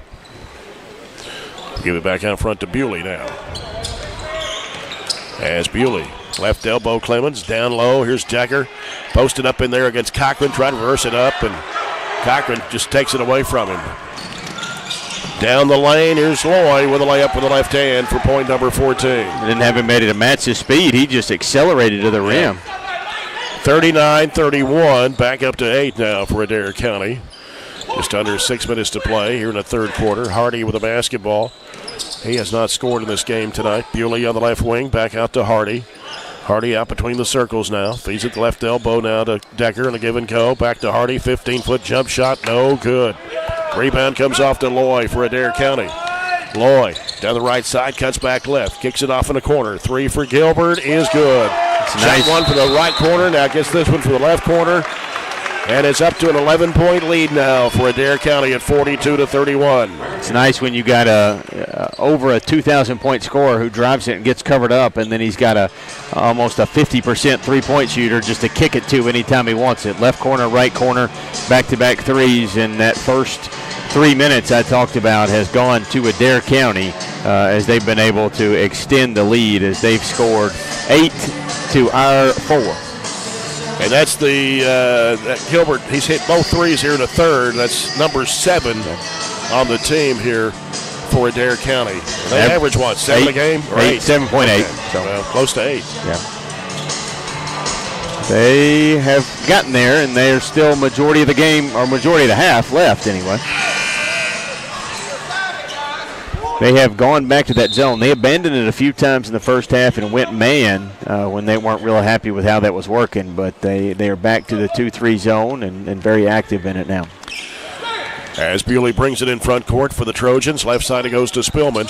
Spillman can't penetrate. Out to Hardy. Back over to Spillman. Fakes, drives in, trying to split the defenders. Now has to throw it back out to Hardy. He'll send it to Bewley on the right side. Now Bewley sends it back out to Hardy. Swings it left side. Decker fires up a 3. It won't go. We got a foul. Going to stay here. Pushing Tate, I think. Calling on the big guy. It will be on Cochran, his second. Team's first of the third quarter. Barren County's basketball. Bewley left baseline to trigger it in. You got to get somebody open. Finally gets it out to Clemens. Hooks it back over to Spillman. Can't penetrate. Gives to Hardy in the corner. Bewley, little head fake, trying to go up baseline. Spins, looks. Now throws it back across over to Clemens. Clemens trying to work it into the paint. Throws it back over to Bewley on the left side. In the middle, here is Decker. He's double teamed. Has to get out of the lane. Giving it back out to Hardy. Hardy can't shoot. Gives it to Clemens. Clemens in the corner. 3-point shot. Air ball. Hardy's got it underneath the basket. Kicks it back in there to Clemens. Looked like it might have been a foul there, but they didn't get the whistle. And Adair County has the basketball. Here's Loy. Loy out front with it. Down to 4:19 to play here in the third quarter. Three by Cochran, and that's number 4 on the night. That's 8 of them. They've got 8 in the game, yep. And now the lead is stretched to 14 at 45-31. Got as many 2s as they've got 3s, 8 of each. Decker gives it over to Spillman. Spillman bounces down low to Decker. A little hook shot in the lane, no good, over Cochran and taken by Loy. Loy pushing it down the floor. Little finger roll, good. We're starting to pull away here now. Get another timeout there. 16-point lead for Adair. It's 47-31. And they're in that 2-3 zone. Left side is Hardy. In the middle, Decker over to Spillman. He'll try a 3-point attempt. It's no good. And coming off the rebound, the Indians coming the other way. Here's Loy. Loy speeding down the right side of the lane, falling away with a shot, no good. Rebound to Decker. He'll give it off to Spillman. He pushes in the front court, cut over to the left, spins back right. Try to go underneath. Had it knocked out of his hands. Needs some help there. Bounces off to Decker. Now he'll give it to Bewley. Boy, they really reach in on you, don't they? Here's Bewley trying to work it into the paint. Forces up the shot, no good. Couldn't get anything out of that. And here comes Cochran with it for Adair. A little shake and bake move down the lane, no good. Offensive rebound, Loy. Going to be fouled hard there by Bewley. And that will be his first and the team's first of the third period of play. And that's going to put Loy at the line for 2 shots.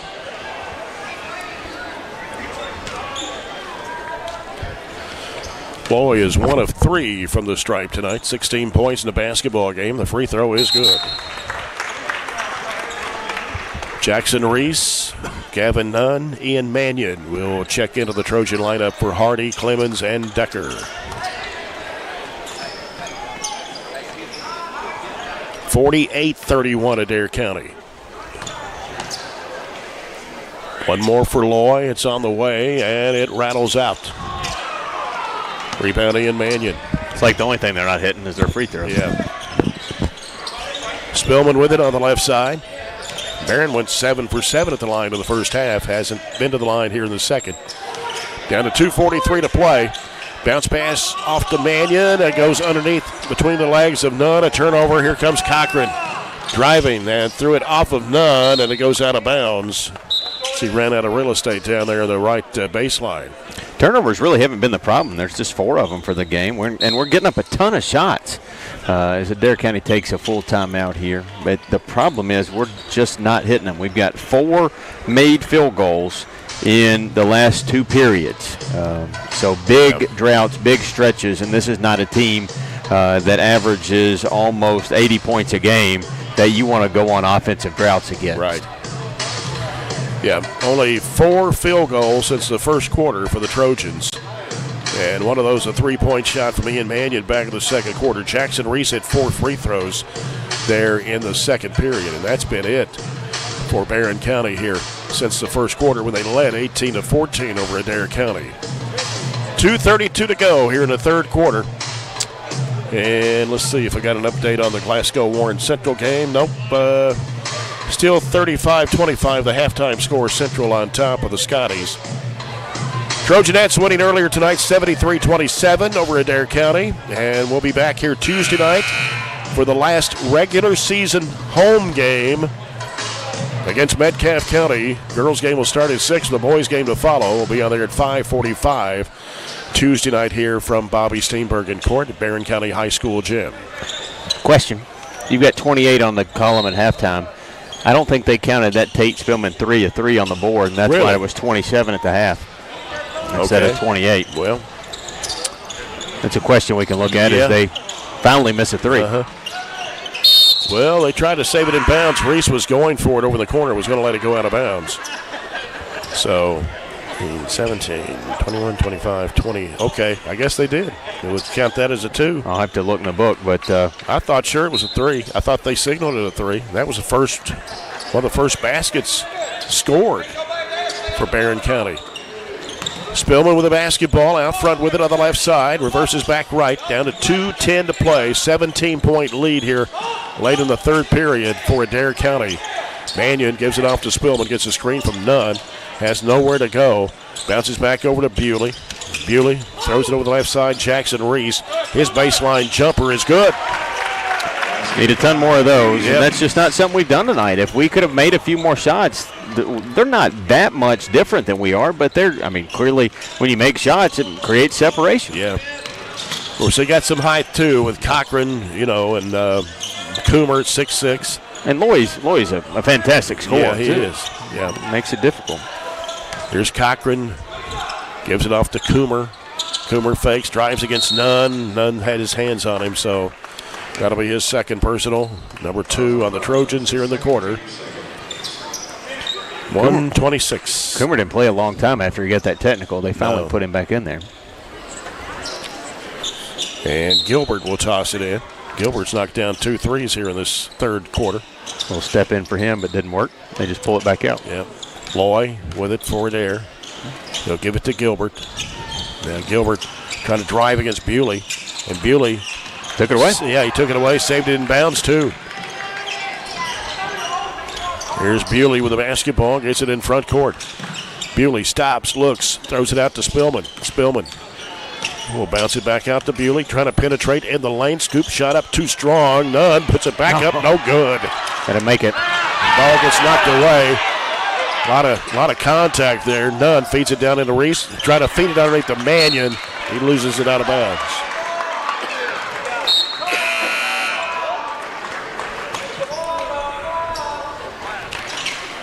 So Adair County's basketball, 48.2 seconds to go here in the third, leading by 15, 48-33. And it's Loy with it for Adair County, guarded by Tate Spillman. Takes him one-on-one in the lane, throws it back behind him. It's Cochran, he walked. Yep, sure did.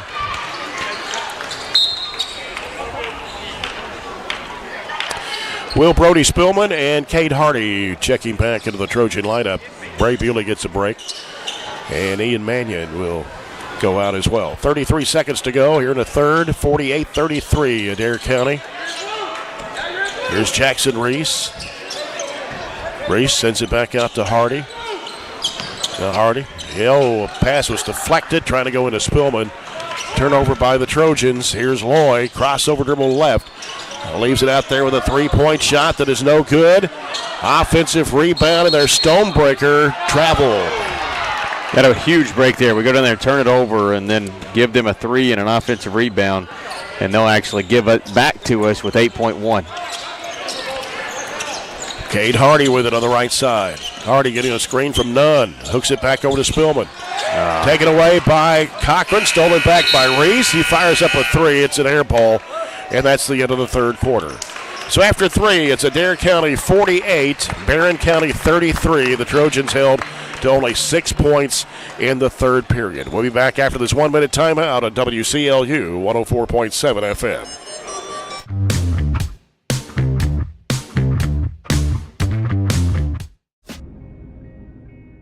So Aero Safety is an international safety consulting company based right here in Glasgow, Kentucky. We offer a wide variety of services, ranging anything from safety training to administrative services like policy procedures. It's any manufacturing, any industry around our area, we can apply that. And we can also make everything site-specific to the customer. So we make sure we're incorporating the company's policies, procedures, applicable hazards, equipment, things like that it's make it more relevant and engaging for the customer. Aero Safety is here to keep your employees safe and keep your business headed in the right direction. Growing up is realizing that everyone who told you to eat your breakfast when you were little was actually eating this for breakfast. It's your turn to take your place at the breakfast table and savor the taste of culinary independence with freshly toasted bagels at McDonald's. Indulge in the breakfast you've always wanted and start the day off the right way, your way. Barren County trailing Adair County 48-33. This fourth quarter brought to you by CPC Commodities. Proven in our farm and made for yours. Jay Turner with Robert Bauer. Reed Hoffman, our studio producer tonight. And they go underneath with a wide open shot put up and in by Coomer for his first two. And now the lead is 17 at 50-33. Just 3 of 14 that quarter. 3 of 14. Will Brody Spillman on the right side with it for the Trojans. Ball knocked away. Trying to go back to Hardy. Going in for the shot. It's up and in for Barton, his first 2 tonight. And now the lead is 19 for Adair County at 52-33. Hardy over to Will Brody Spillman. Back to Hardy. Over to Reese. Reese feeds it to Spillman, top of the key. Back to Hardy. Hardy can't penetrate. Trying to work it into the lane. Stops and kicks it back out to Spillman. Spillman's going to drive into a crowd. Throws it up, no good. Ball's tipped away. Loose ball picked up by Adair County's Coomer. He gives it off to Loy. Loy working the right side of the lane. Cuts back and puts it up and in. Adair County will call for a 30-second timeout as they've moved the lead out to 21. It's 54-33. Made as many field goals in 1 minute and 2 seconds as we've made the whole half. Yeah. I mean, kept pace with them, 18-14 the first quarter, but since then we've only got 15 points. We have not really been able to equal in 2 quarters what they've equaled in either the second or the third quarter after that. So it's just this is a simplified explanation, but sometimes it not much you can do when you're not making shots, and they are. It's just the difference in the game, and clearly that's how you win or lose, is putting points on the board. They're shooting close to 50% for the game and knocking down a ton of threes. They got 8. They're 8 of 16 from 3, so right at 50%. They shoot 54.5% as a season. Here's a 3 by Hardy short. Offensive rebound. Decker turns and fires it short. Cochran has it on the move. Bounce pass underneath Stonebreaker, lays it in. And I think their size has affected us more than we realize. We are very hesitant, I think would be the word, around the rim. Hesitant when we shoot it, and really hesitant to go in to take those shots. It's Clemens on the left side. Out to Spillman. Spillman around the top, gives it to Hardy in the right wing. Dumps it in there to Decker. He'll feed it to Nunn. His shot goes up, and it bounces and comes off. Offensive rebound, back in there to Decker from Clemens, and he throws it away, I think. I don't think anybody got a hand on it over there. Nope. And when we get zoned, like we have all night, and we're not making shots, we are 3 of 15 from 3. I thought that first 3 that Tate made was a good sign. Actually, maybe in the first quarter, Bray made the first one, and then the one that Tate made was a 2, and that was the difference. I checked the book, and that's what the officials said. So it just didn't really ever come to fruition to open up the lanes so we could get anything else. Yeah. And driving, trying to go for a dunk. He jumped about 9 feet. Yeah. Long passes. Bewley must have been on the line, and when he tried to save it. Well, it's our first miss of the quarter. Was an ugly one, but tried to put an exclamation point on a 23-point lead. Yeah. Of course, this Adair County team beat Monroe County by almost 40 on Tuesday night. They've got some big wins. They beat Metcalf by 38. Yeah. Glasgow by 24. Beat Bowling Green. Here's a feed underneath again. There, same play a minute ago. Coomer gets the bucket. It's 58-33. Spillman leaves it with Decker. Back to Spillman, left wing. Now it goes back in the corner to Decker. Back to Spillman. Trying to drive into the lane. Underneath it goes to Nunn. Nice pass from Spillman to Nunn. And Nunn gets his 6th point of the game. 58-35. And we played almost 3 minutes here in the fourth quarter. Cochran with it on the left side for the Indians. Skips it across over to Coomer. And now Coomer will get rid of the basketball to Cochran. He walked, coming off a screen to the top of the key. And it'll be Barren County's basketball as Jackson Reese and Ian Mannion will return to the court for the Trojans with 4:49 to play. He comes into Bray Bewley. Left side to Reese. Back to Bewley. They really expand out that 2-3 zone, don't they? Yeah. Reese back out to Bewley. Bewley back to Reese. They just clog it up in the middle. I assume that's what they play all the time. Yeah. I mean, this is the first time we watch them play, but they probably kind of like the Jim Boeheim always play the 2-3 zone. Mm-hmm. Comes back out to Bewley on the right side. Top of the key. Sends it over to Mannion. Back over to Bewley. Just can't get any looks. And it's stolen away by Lane Grant. Feeds it off to Cochran. He had it swiped away and stolen from behind by Reese. We're doing too much dribbling, too. I mean, we're not attacking, and we're just kind of being very complacent with our offense. In the corner, Mannion pulls the trigger for three. It won't go. Battle for the rebound. Cochran's got it for Adair County. Diagonal pass over to Loy. Fakes, drives. He gets cut off there. Back to Cochran. They dump it down into Coomer, and he puts it up and in. He scored all 6 of his points here in the fourth quarter. And the lead is 25 now for Adair County at 60-35. Reese knocks down a three-point shot from the right wing. First 3 of the second half. Yep. That's only the 4th one of the ball game. It is 60-38. Here's Loy up with a left-handed shot. Good. As he penetrated down on an angle. You see why they score almost 80. They're 6 or 7 of 8 from the field this quarter alone. Most of them are layups. Right side it goes to Decker, and a bounce pass. It's manned into the corner. Back out to Bewley. Now Bewley will fire up a long three that's short. Mannion, the rebound, puts it back, and he can't get it to go. And Cochran over the top of the rebound. Drives it, crashes into Decker, no call. And now they throw it back underneath. There's Loy, reverse, no good. Got his own rebound, one dribble, throws it back up, no good. Decker with a rebound for the Trojans and 2:45 to play. Here's Bewley with the basketball, and he's going to be fouled. Loy will commit his second.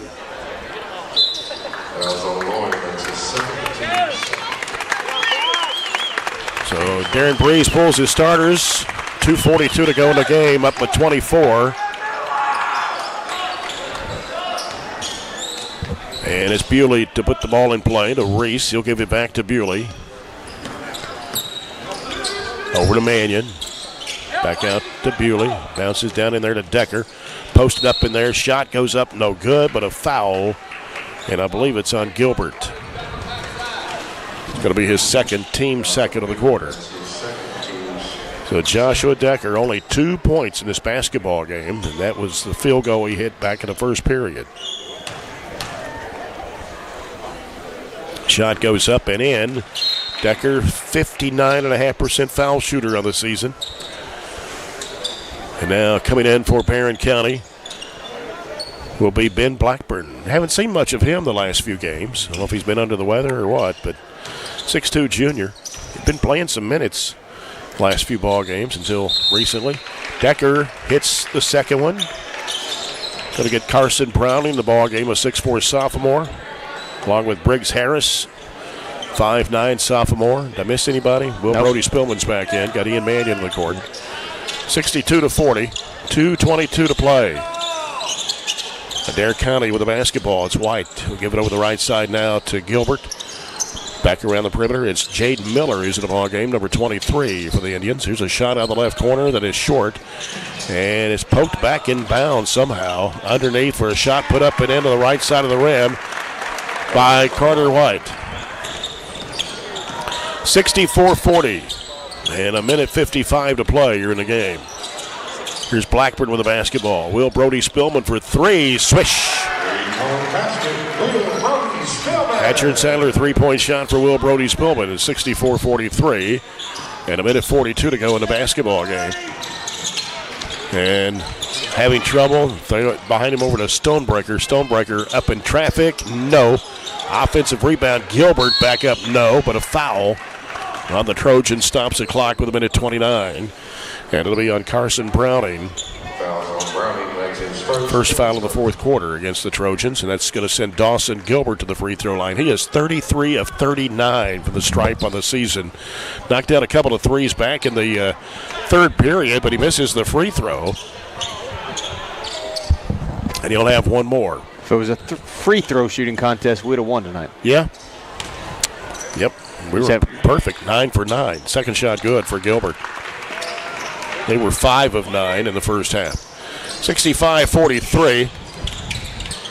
Briggs Harris over to Will Brody Spillman.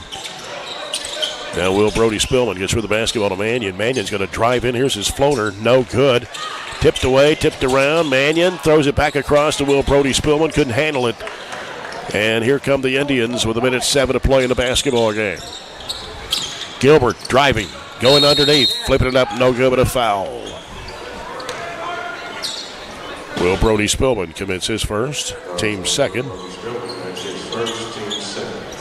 Gilbert's their third leading scorer, so it's not like they've really pulled their players. Well, that's true. I mean, they've left him in there, I guess, to get some scoring. I don't know. First one is good. That's point number 8. He averages 12.4.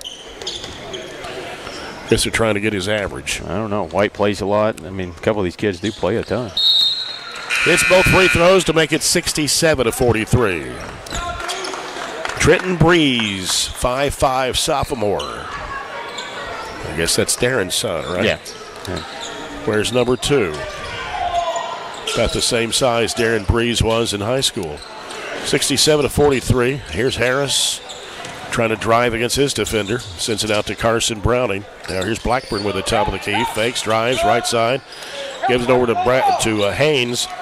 And I saw Bradley at the grocery store the other day. It made me think of him. Blackburn's going to be called for steps. Keaton Haynes, 5'11" sophomore for the Trojans. 6 turnover of the quarter. 35 seconds to play.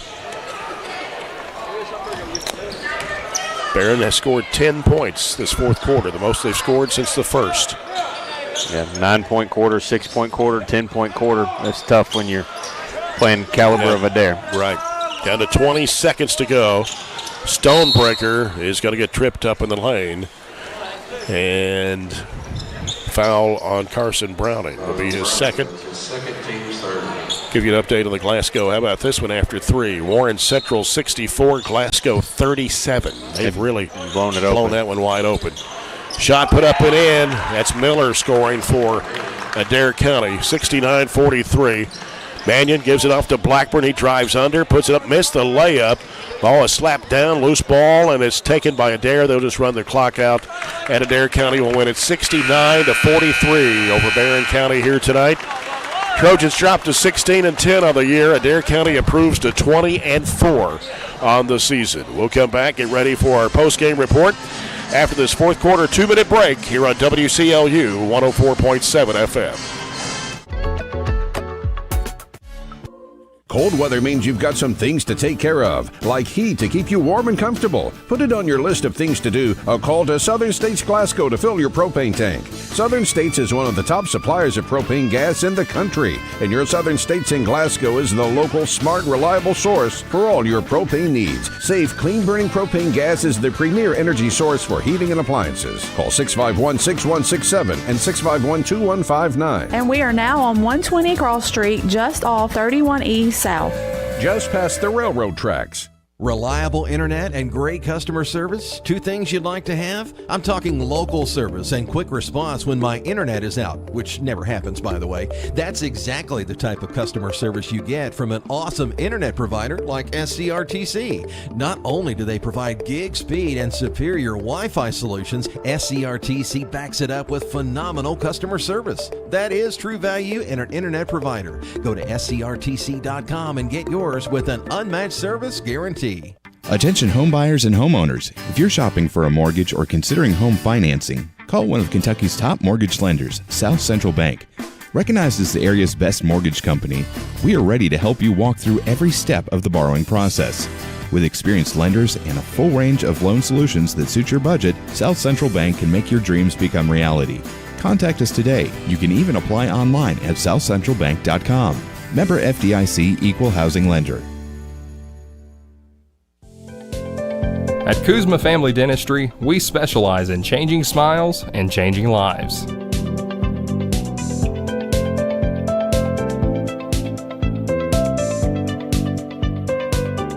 If you'd like to experience this wow factor transformation that not only can change your smile, but change your life, give Kuzma Family Dentistry a call at 270-651-2638, located at 501 West Main Street in Glasgow. If you haven't heard, there's a new approach to banking. It's called Kasasa, and you'll find it at the People's Bank. Your free Kasasa checking account offers you monthly cashback rewards. The Kasasa cash checking account can earn you a very high interest rate on your balance. Then link Kasasa Saver, and you'll also get a high rate on your deposits. Grow with Kasasa at the People's Bank in Glasgow, Cave City, and Barren. The People's Bank. working for you. Restrictions and qualifications apply. Restrictions may vary. Contact the People's Bank for details and to learn more. 14 at the end of the first quarter. Fell behind at halftime, 34-27. Then it was a 15-point lead for Adair County after 3 at 48-33, and they go on to win. They outscored the Trojans 21-10 in that final quarter to win 69-43. Adair County 25 field goals, 8 of those were three-pointers. They were 9 of 15 from the foul line. Connor Loy finishing the night for Adair County with 21. He had 9 baskets, one of those a 3, and he was 2 of 5 from the charity line. Isaiah Cochran, who had 19 points in the game, 16 in the first half. He had 4 threes, had a couple of two-point baskets, and he was 3 of 4 from the foul line. And we'll get Coach Warren Cunningham in before we finish our stats. And Coach played good the first quarter, and they're a really good basketball team, and it was hard to even get any looks tonight. Adair County, of course, had everybody back from last year. They're a really good basketball team.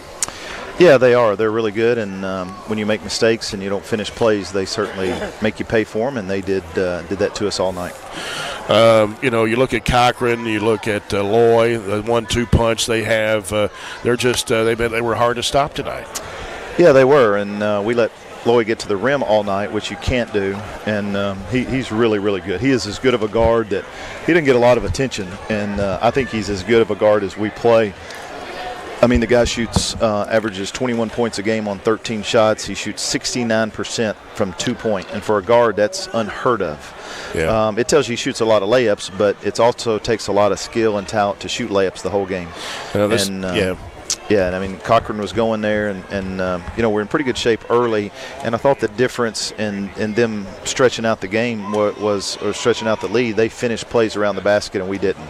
We have the ball at the rim several times, we get nothing out of it, and then when that happens, I mean, you're giving up a layup immediately on the other end, and those plays were just killer. And this is a team that averages 76 points a game, and they beat Monroe by almost 40 on Tuesday night. So shows you how much firepower they have. They shoot 54.5% from the field, 40% from behind the arc. I mean, they're a good shooting basketball team.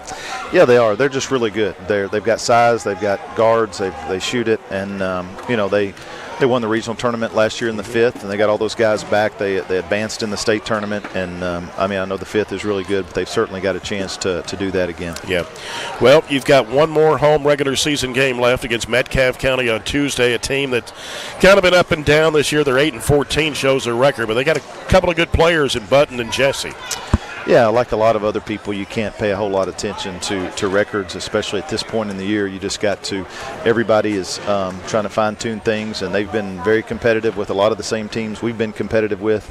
So, a few points here and there, and their record is much different than what it is. So, the biggest thing we've got to do is continue to work on execution, something that we struggled mightily with again tonight, and we've got to continue to make some improvements there. We got a couple of nights off to get ready for the Hornets on Tuesday. Yeah, we do. We'll get back to work on Monday and get ready for Tuesday. I am proud of our freshman boys today that won the district tournament, beat Warren East, and then beat Allen in the championship game. So really proud of those guys. They've had a great season. I can't remember their record right off the top of my head. It's like 15-5, something like that. And, Coach Withrow's done a really good job with those guys. But Monday night is their final game. Freshman and JV will finish up Monday night against Metcalfe here. So really proud of both of those teams. And they've had really good seasons. And, Coach Browning with the JV and Coach Withrow with the freshmen. So really proud of those groups. Well, Coach, we'll get a little rest here and get back on the court Tuesday night. Yes, sir. Thank you. Coach Cunningham and the Trojans, they fall here by a 69-43 count to the Adair County Indians tonight. And we'll keep you here on with the stats. Where'd I get to? Okay, Loy had 21. Cochran had 19. 9 for Dawson Gilbert. 7 for Carter White. 6 points for Brayton Coomer. And 2 points each for Blaine Barden, Solomon Stonebreaker, Jaden Miller. 1 point for Lane Grant. And the Trojans tonight, 15 field goals, 10 fewer than the Indians. 5 of those were three-point shots. Perfect 9 for 9 from the charity line. We did not have a player in double figures tonight. Just under double figures, Tate Spillman with 9. He had 3 2-point baskets. They ruled that first one a 2 instead of a 3. And he was 3 for 3 from the foul line. Jackson Reese with 9 points tonight. had a 3, a 2, and he was 4 for 4 from the foul line. 6 points for Gavin Nunn. He had 3 field goals. Bray Bewley scores 5, and those points came in the first quarter on a 3 and a 2. Waylon Clemens with a couple of field goals for 4. Joshua Decker only 1 field goal tonight in the first quarter. He was 2 for 2 from the foul line, finishing with 4 points. Mentioned Gavin Nunn had 6. Will Brody Spillman hit a 3. So did Ian Mannion. Kate Hardy did not score tonight for Barren County. This breaks an 8-game winning streak for the Trojans, and they'll just have to regroup, get ready for Metcalfe County on Tuesday. And let's go over some more stats right now with Robert. Finishing up real quick, we were 15 of 54 for 28%. Pretty similar from 3, 5 of 19. So a third of our field goals were threes tonight. We were 26% from deep, 25 of 46. They were 54% from the field, 50% from 3, 8 of 16.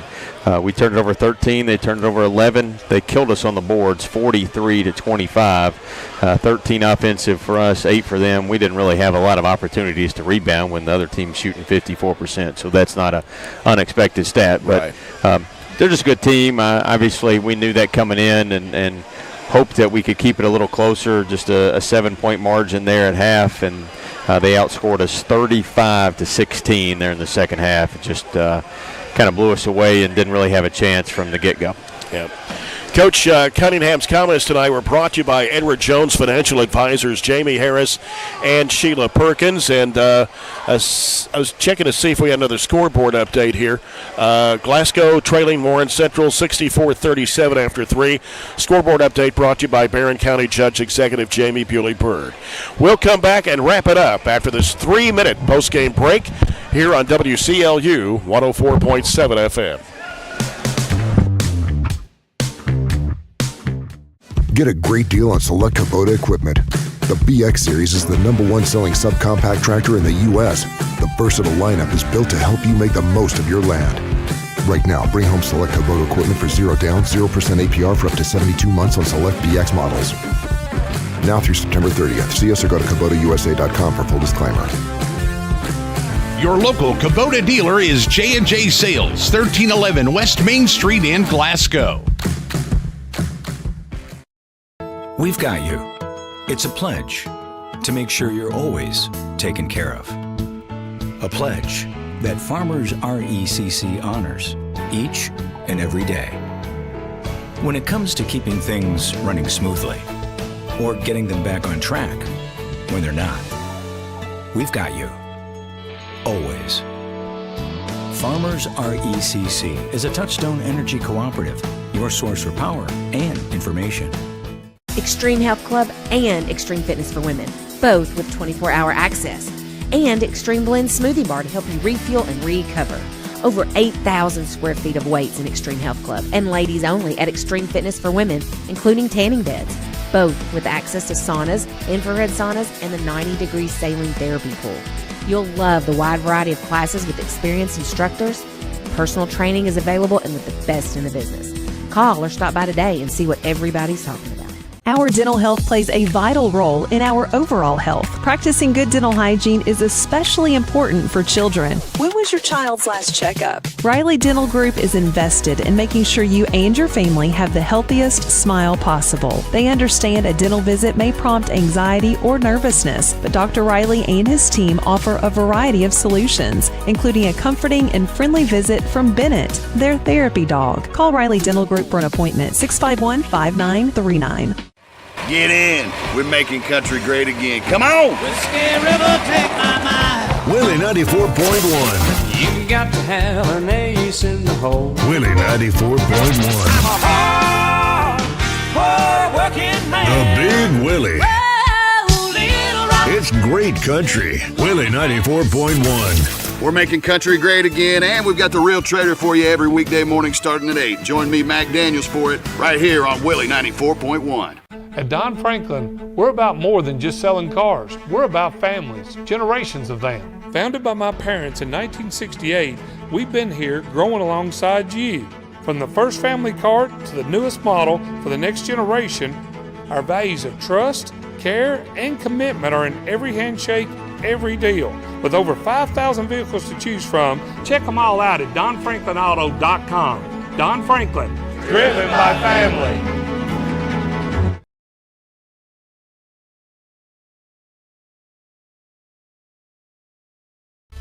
County 69 and Barren County 43. Just got the final score on the Warren Central Glasgow boys game. Warren Central hits 18 threes tonight to defeat Glasgow 86-50. That's the final score. Glasgow losing to Warren Central tonight 86-50. Our next broadcast is Tuesday night here from Barren County High School as the Trojans and Trojanettes play their last home regular season game against Metcalfe County. The girls game will start at 6 with the boys game to follow. We'll be on there at about 5:45. The broadcast here from Bobby Steenbergen Court. So, for Robert Bauer and our studio producer Reed Hoffman and Aaron Russell on the live stream with his crew, this is Jay Turner. Thanks for being with us. Have a great weekend and good night, everybody, from Barren County High School Gym.